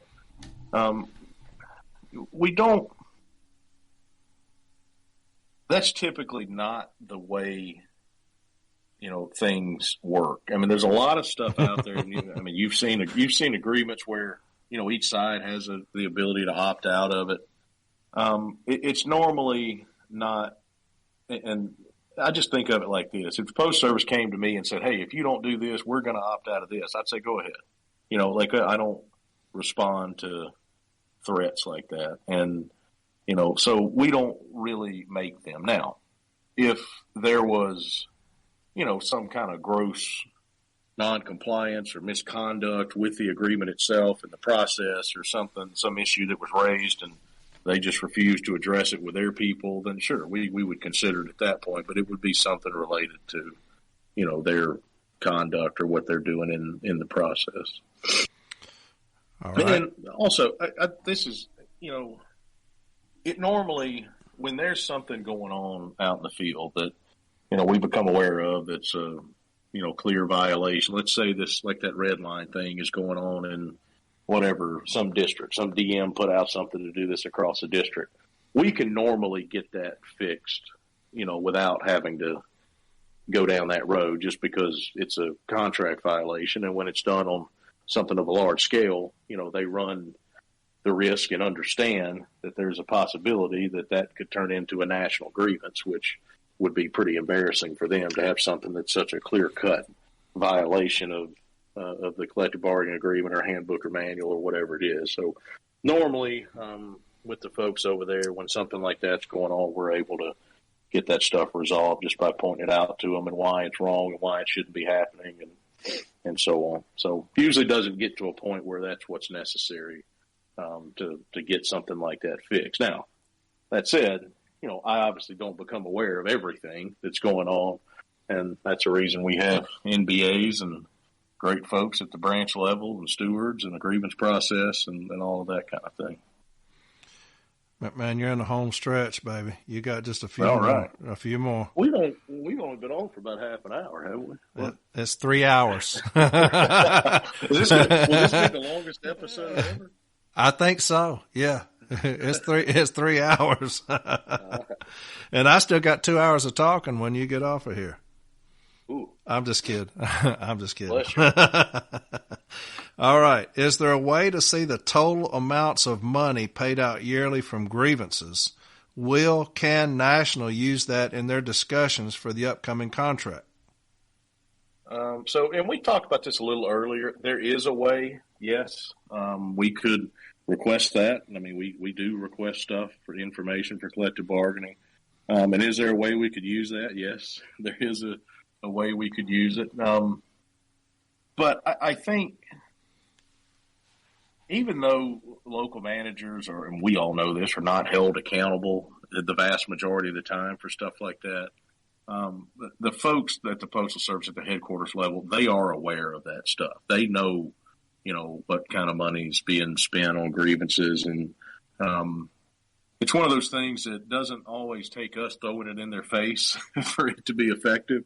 And so, no, I'm not saying we haven't done that, because we have at times, depending on who you're dealing with. But it's a fact that is known, and it's a factor for sure in what we'll talk about, especially as it relates to, some of the need for headquarters-driven task forces and committees and stuff like that to address, things like non-compliance and that kind of thing. It can definitely serve as motivation for them, because I can promise you that the leadership at the Postal Service, while this may not be reflected in what you see from managers locally, they would be interested in reducing grievances and reducing the amount of money that they're spending. It's just a matter of, through negotiations, finding something that we can agree on that might actually make that happen, on a day-to-day basis on the workroom floor. That's where the difficulty comes in. So there will be a significant amount of time in our collective bargaining discussion spent on that topic. I can assure you of that. All right. How have we dropped the ball so bad on city-rural territory? We have entire cities with 0 city carriers. Yeah, I don't know that I'd say drop the ball. There's a lot of people that have done a lot of hard work on this issue for a long time now, and we've resolved a lot of cases. That said, as I said earlier, we still have a lot of pending, disputes, and for the reasons I also mentioned earlier, it's a difficult thing where it takes 3 to agree.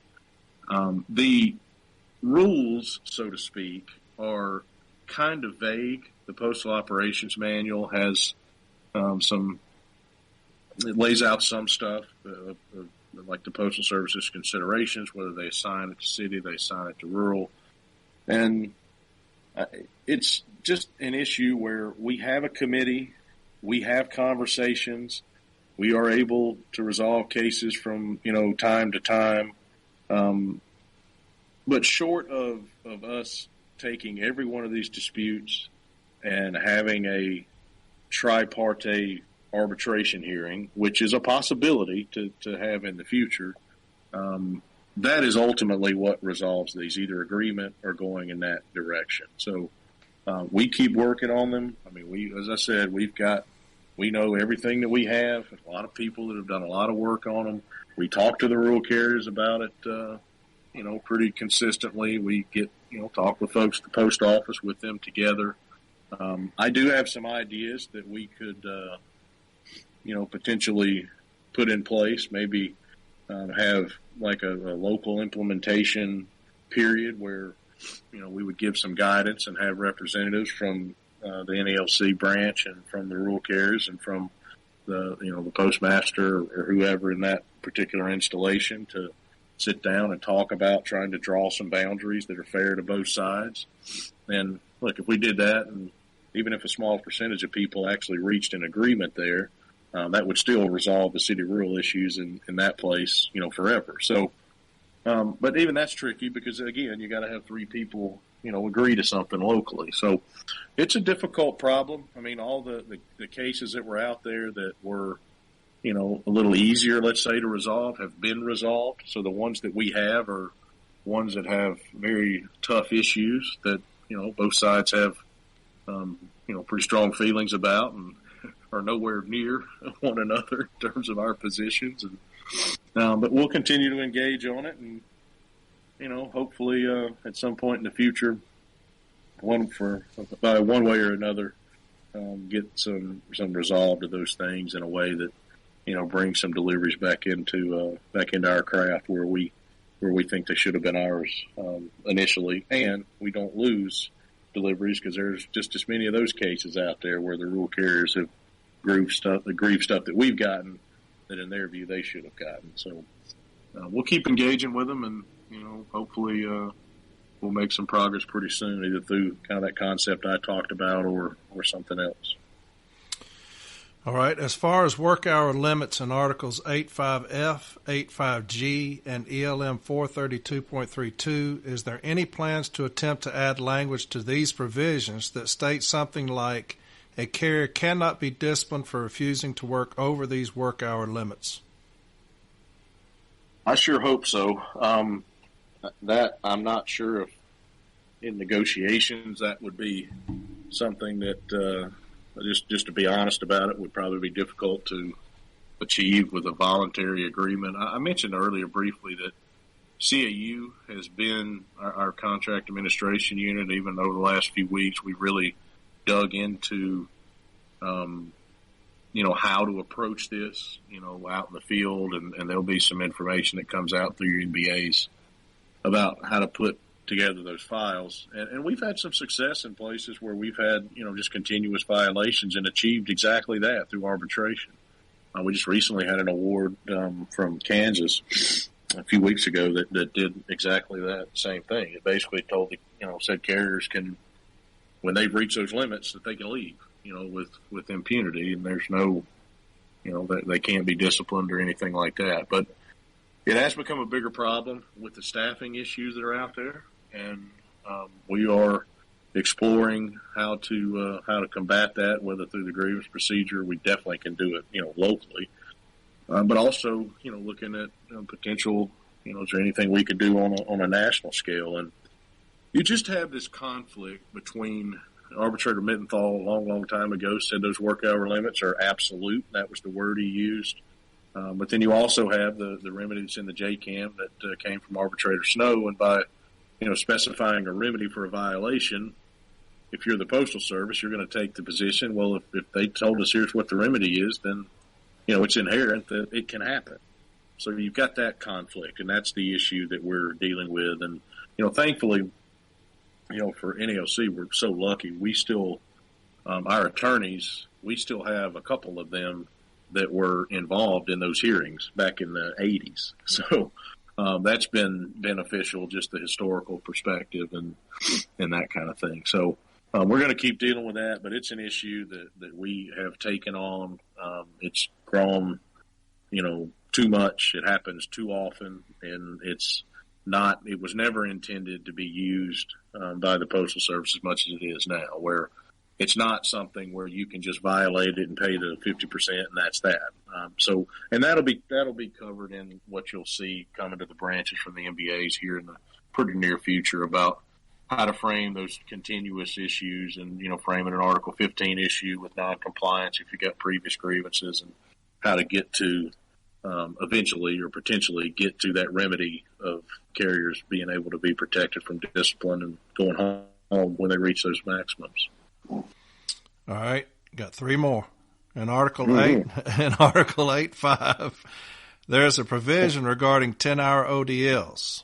In the memorandum, it states if the 10-hour preference is violated, the remedy shall be a correction to the opportunities available within the list. Isn't this the same thing as a normal ODL? What is the purpose of this list if management doesn't really need to honor it? Having it in the JCAM leads to unnecessary conflicts. Yeah, so I can see how it can be read that way, but I think it's actually more simple than what most people may know. So this comes from, there are three MOUs that are in our contract regarding Article 8, and they're also printed at the end of Article 8 in the JCAM. The MOU from 1984, I believe, is the one that established let's call it the 10-hour preference on the ODL. So there's an ODL. ODL people can be worked up to 12 and 60. That's very, very clear in Article 8.5G. What this preference, let's call it, is just the language, and this is explained in the JCAM. The language is just about that they normally won't be, if you indicate with an asterisk that you are a 10-hour person on the ODL, that's your preference. You would not be worked beyond 10 in a day or 56 in a week as long as there were carriers on the ODL that were 12-hour preference people are available. That is all it means. All it means is that if you indicate that preference and somebody else does not indicate it, or they're a 12-hour person and there's work past 10 hours for you and they could do it instead, then they get the work. That's all it means. It's just simply a preference. Now, as far as correcting of the opportunities, that's just about equitability. So when it comes to all the other obligations management has to use the ODL, like in 85G, it's not relevant whether someone is 10 or 12 hours. They still have to maximize those people to 12 and 60.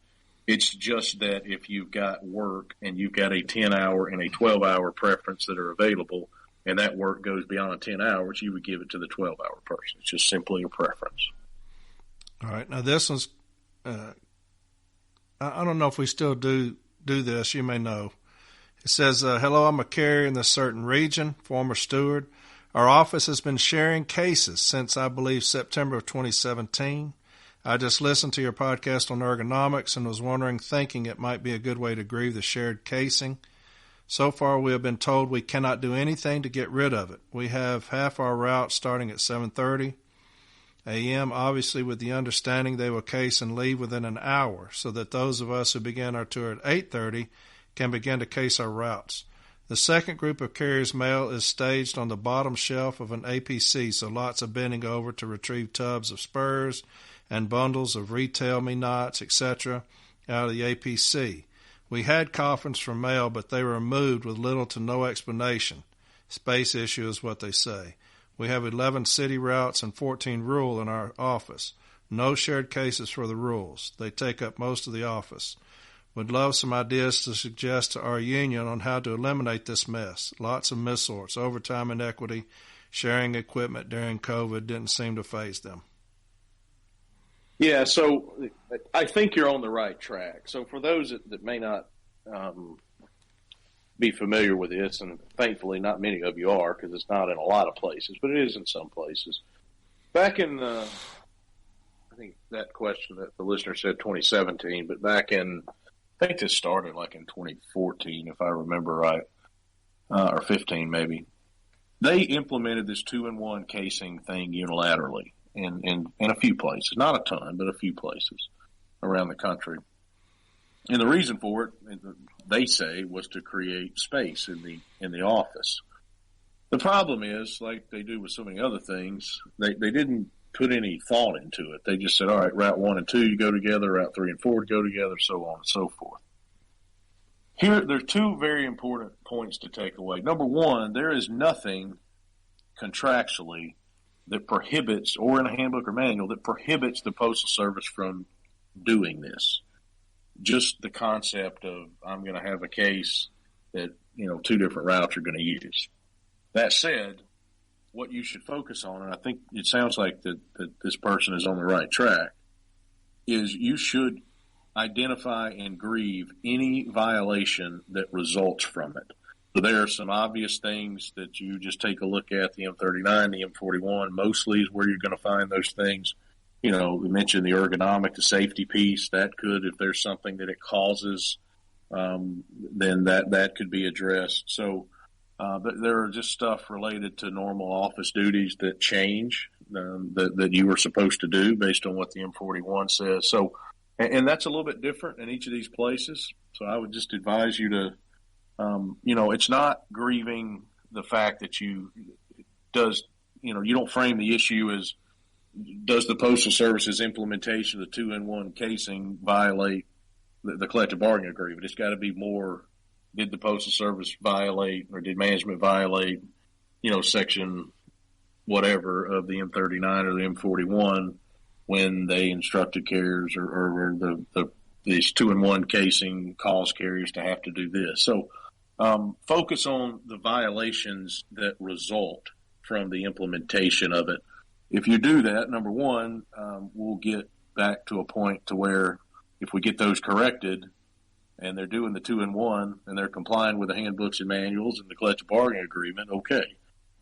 We also have had in some places where it became pretty evident that because of the way they did things there, you just couldn't do this and comply with that. And in some places, it eventually went away for that reason if they couldn't comply with the handbooks and manuals. So, and again, it's different in every place. So I would just say, look at what's going on, look at the stuff that, has resulted. And, if you're the steward, and I think maybe said a former steward, I don't remember, but, talk to your steward about that. You can, write statements, the things that violate those handbooks and manuals, and we should get grievances filed on those for sure.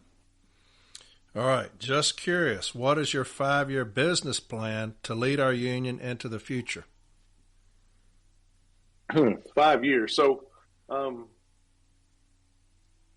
not sure if they're talking about in terms of the Postal Service or the NALC, so I'll just answer both quickly. All right. So for the Postal Service, it's thankfully we passed postal reform. That was a big deal. We also have something that we need the administration to do, the White House. I won't get into the boring details of it, but in a nutshell, prior to 1970, the post office was a post office department, a department of the government. After 1970, it was the Postal Service like we know today. And for postal employees that worked prior to 1970 and then after 1970 and retired, the Office of Personnel Management has miscalculated. They miscalculated that obligation for those folks' retirement too much to the Postal Service and not enough to the government. So that is something that we're working on getting that done. The timing is important, and we're working with the administration. That'll be a big deal. Also financially. So if we can get that done, we're in a pretty good place with the financial health of the Postal Service going forward.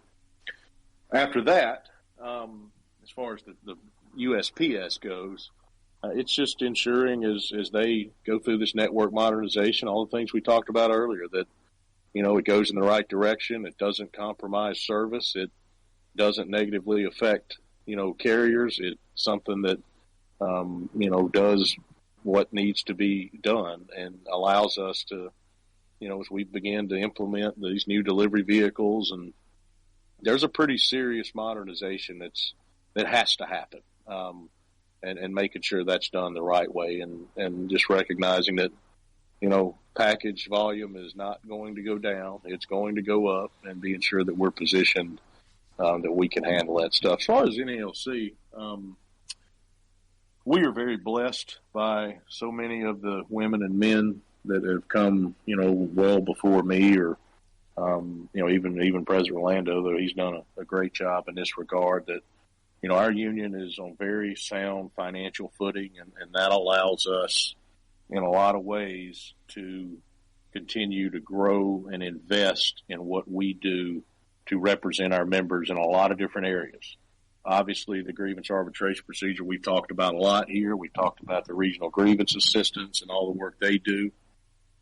We also have invested significantly in what we do for representing injured employees that are covered by the Federal Employees Compensation Act, workers' comp.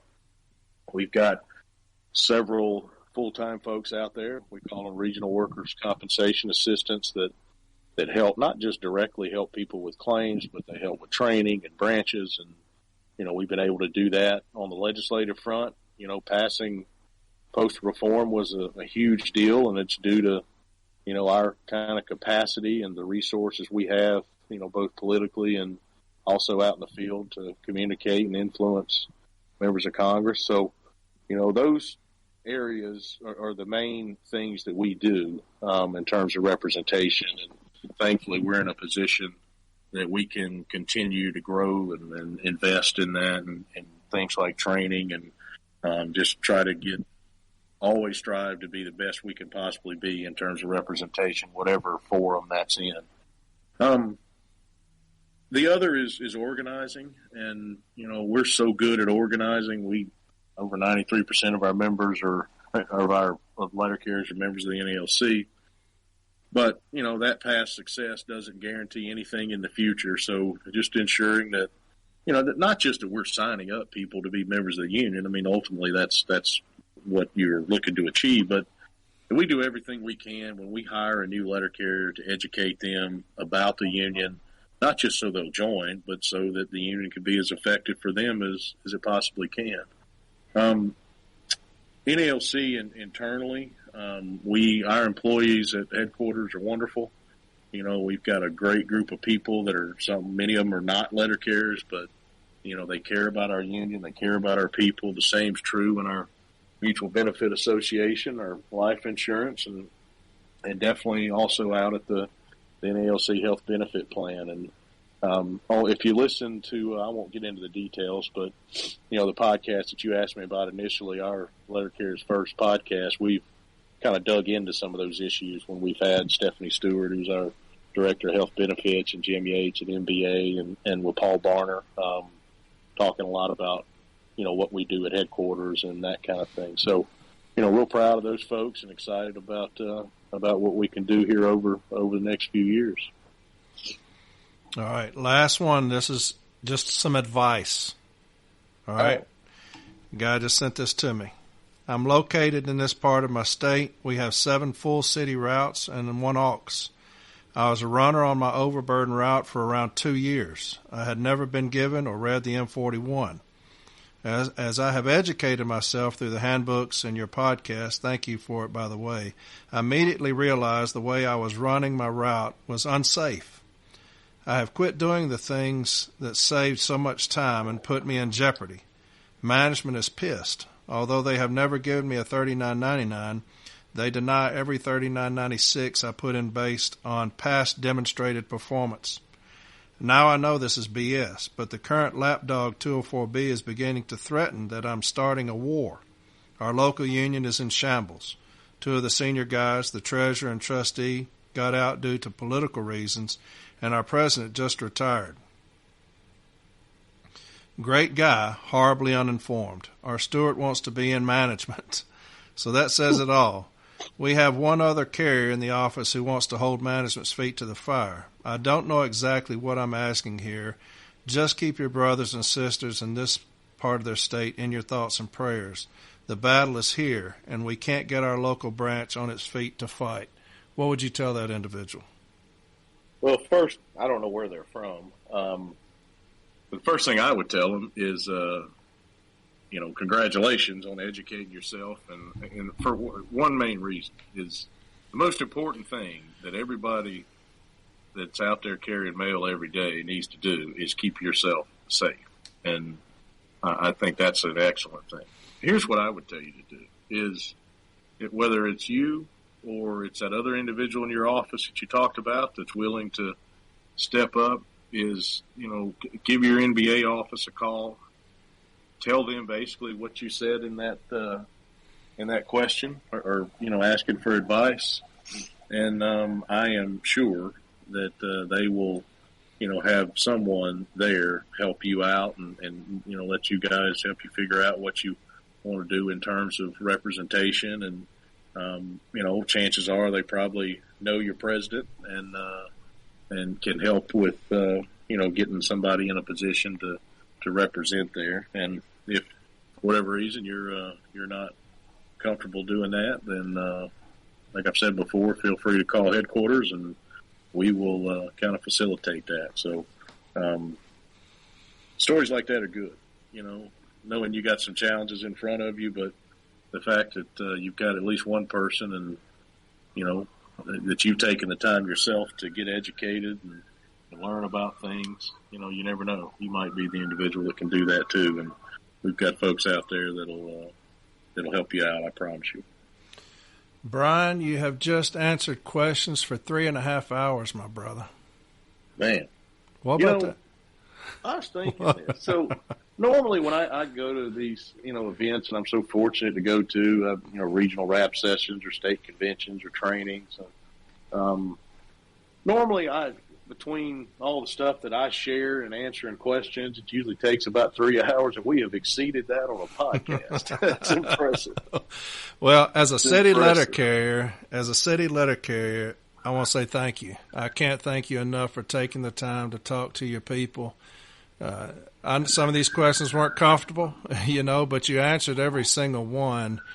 You know, as far as your ticket, I know that I say I don't do politics on this podcast, but I think that I would err if I didn't say that if I'm walking through a shady part of town, Brian, and I'm surrounding myself with poodles or Dachshunds, you know, I would be unwise. I would surround myself with German Shepherds or Pit Bulls or Doberman Pinschers, and that's what you've done with your ticket. I look at your ticket, and you got some fucking monsters on your ticket, some that I've worked side by side with, you know, Manny Peralta, Dan Toth. You know, those guys are beasts. You know, you got James Henry, who's a legend. You know, and I'm not going to go through your whole ticket. Like I said, I don't do politics. But, you know, if you look at those three guys, they've been in 655 arbitrations together. 655 arbitrations between those three, and have won 415, which is astronomical. You know, I would be remiss not to say that, you know, you've got my full support, you've got my vote.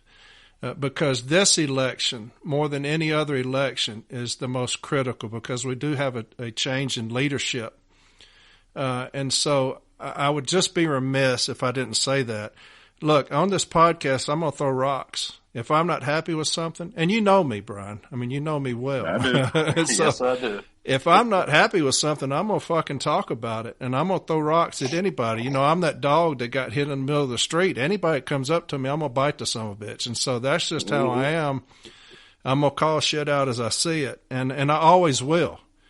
But I want you to know, you know, you just took 3.5 hours to talk to your people and answer their questions. You put together a hell of a fucking ticket, man. And so, you know, you've got my vote, Brian, and I always talk about this. To be an effective leader in the union, you have to have a passionate love affair for the city letter carrier. That's the only thing that matters to me, Brian, is that you have a passionate love affair for the city letter carrier, and I know that you do. I've talked to you enough to know that. We'll settle all this other shit out, you know, all these things with lack of union representation. You know, we'll deal with that. We'll educate people. All these contractual issues, man, we're going to keep educating people. But it's just important that everybody understands how important this election is due to the change in leadership. You're talking about a devastating decision if it goes the wrong way. So, Brian, here in front of God and everybody, you got my vote, man. I love your ticket. It's a powerhouse of a fucking ticket, man. So I appreciate you talking so long, 3.5 hours, man. That's unbelievable. I just wanted you to know I appreciate you, man. I really do. Yeah, well, look, Corey, I appreciate the kind words, and I couldn't agree with you more. I know all those other 27 people. I know them very well. I've worked with most of them for years, and, you know, in some capacity. And I couldn't agree with you more. And I do hope that, you know, the folks that you know, number one, I hope people vote in the election, because that's you should take advantage of your right as a member of our union to participate in that process. But I appreciate everything you said, and I couldn't agree with you more. We've got a great group that I think is very capable, and I appreciate you having me on, man. I didn't, you know, you told me it may take a while, but it's been fun, and I hope everybody. I thank the folks that submitted the questions, and you know, look, there are some questions that you know, some may view as difficult or you know, hardballs or whatever you want to call it, but man, you know, look, that's when you do, you know, what I do, and just being so blessed to, you know, have the opportunity to have been elected, you know, and to serve in these jobs. And you're absolutely right that I do it for the letter carriers. I mean, look, my dad was a letter carrier before I was born, and, you know, I still do it to be sure that, you know, to the extent I can, that everybody has the same opportunity to have a career and a retirement like he had. And, you know, that's what we're going to continue to do. But when you're blessed to, you know, serve in this position, you just kind of, you don't even view questions as easy or hard or whatever. You just understand that a member of this union is asking a question, And my responsibility as a leader, and besides just my responsibility, what I want to do is be sure that that member gets an answer to their question, whatever it may be. And in that sense, I don't really get comfortable or uncomfortable. It's just, it's a city letter carrier that has a question. And when they have a question, I think it's my duty to give them an answer. So I appreciate everybody submitting the questions. There were some really good ones, some very thoughtful ones, and it was definitely my pleasure to be able to answer them all. So, Corey, thanks again for having me, man. I enjoyed it, and I know you and I will talk soon. You got a standing invitation, my man. Take care of yourself, Brian. I appreciate you, brother. All right, brother. Take care. All right, man. We'll see you. Okay. Bye. All right. There you have it. 3.5 hours of questions and answers with Mr. Brian Renfroe, Executive Vice President. I told you I don't do politics, and I don't. This will be the only time you hear me actually say I vote for somebody. But this election is critical to the NALC. It's devastatingly critical that we have the right party, the right people, the right ticket in there, and that's why I back it fully. I've worked side by side with numerous people on this ticket, and I know who they are, what they're about. I know their fabric. So I want to say this, and it's something that has weighed heavy on me in the last few days, because I don't talk about different people. You have the right to vote for who you want to vote for. You vote for who you want to vote for, and you're going to vote for whatever reason, and that's okay. But something was put up, and somebody told me about it the other day, and I went and looked at it. And I'm not the person that I used to be, thank God. But when my brother and I were in school, we fought each other. Some of the worst fights I ever fought were with my brother. Knockdown, drag-out fights. Some of the worst fights we ever got into. And, I remember my mother would come home and she'd be like, "What in the world happened to y'all's faces?" And we just like, "Oh, we're just wrestling." Stuff like that, because she'd kill us. But the worst fight I ever got into was when somebody would fuck with my brother, or when somebody would fuck with me. That's the worst fights I ever got into, because you do not mess with my family. And that's just how I was raised. That was my mother raising me. Now, my dad and his brother were legendary in the nations where they grew up here. As far as fighting, and I wasn't that way, but if you messed with my brother or you messed with my family, I would become a treacherous son of a bitch, man. I was truly treacherous. And so something happened the other day that I saw. Somebody told me about it, and I had a picture up of me and two national officers that, when I was in Chicago, went to a cookout. And so they were there. Two great friends of mine. One I love like a brother. The other I've just come to know here lately. He's a great guy. So I take a picture with them, and I put it up on the From 8 Arbitration Facebook page. And Mr. Noble continues to comment on this picture, so I just delete it. I don't get involved with that. I just delete the comment. Because it's derogatory. I'm not going to have that, man. I don't even know this guy. I don't even know you. I've never talked to you. But then you took this picture of my friends and me and put it on your page, my friend. And you started talking negatively about those individuals in that picture that you took off my page. See, you're wanting that treacherous son of a bitch to come back out when you do that, because you don't know me, sir. You don't have a clue who I am. But you took something that was mine and put it on your page and talked negatively about family members of mine, because that's what they are. Those are brothers and sisters of mine. Two brothers that are with me in this picture, you talk negatively about. For what reason did you do that? You're running for president of this union, and that's how you act? That's what you want to portray to your members, is Look, this is how I'm going to talk about people, about my brothers. You know, in The Godfather, he says, you know, just when I thought I was out, they pulled me back in. And that's how I feel, because I'm not that treacherous motherfucker that I used to be. And that's what you wanted to come out, sir, when you did that. Is you wanted that individual to come out when you took something that was mine and put it on your page to talk negatively about two brothers of mine. You're not going to get that. You're not going to get that treacherous motherfucker I used to be, okay? You're going to get pity. And you're going to get forgiveness. Look, man, whatever is going on with you is eating you up like a cancer. It just is. It's eating you up like a cancer. You've got to let go of that. You've got to let go of that, man. I saw you at National. It's eating you up like a cancer, this hatred you have. Sir, I'm going to offer you forgiveness for what you did. I'm not going to be the treacherous one and talk to you like I would have. Sir, you've got to get rid of this hatred, man. It is eating you alive. You know, you run. That's your right. Do what you want to do, man.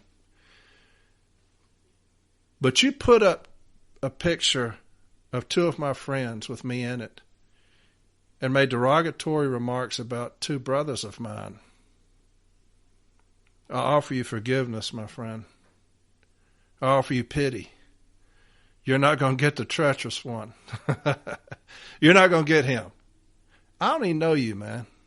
I have no idea who you are. Be better than that.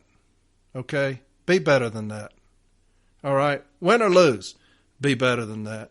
You know, you've offered a lot of things, a lot of promises, man. I get that. I get the politics of it, you know. I can't buy gas with promises. I can't eat promises. You know, I can't buy groceries with promises. I can't pay my light bill with promises. That's all you've offered. You've offered no resolution. You've offered nothing. And that's all I'm going to say.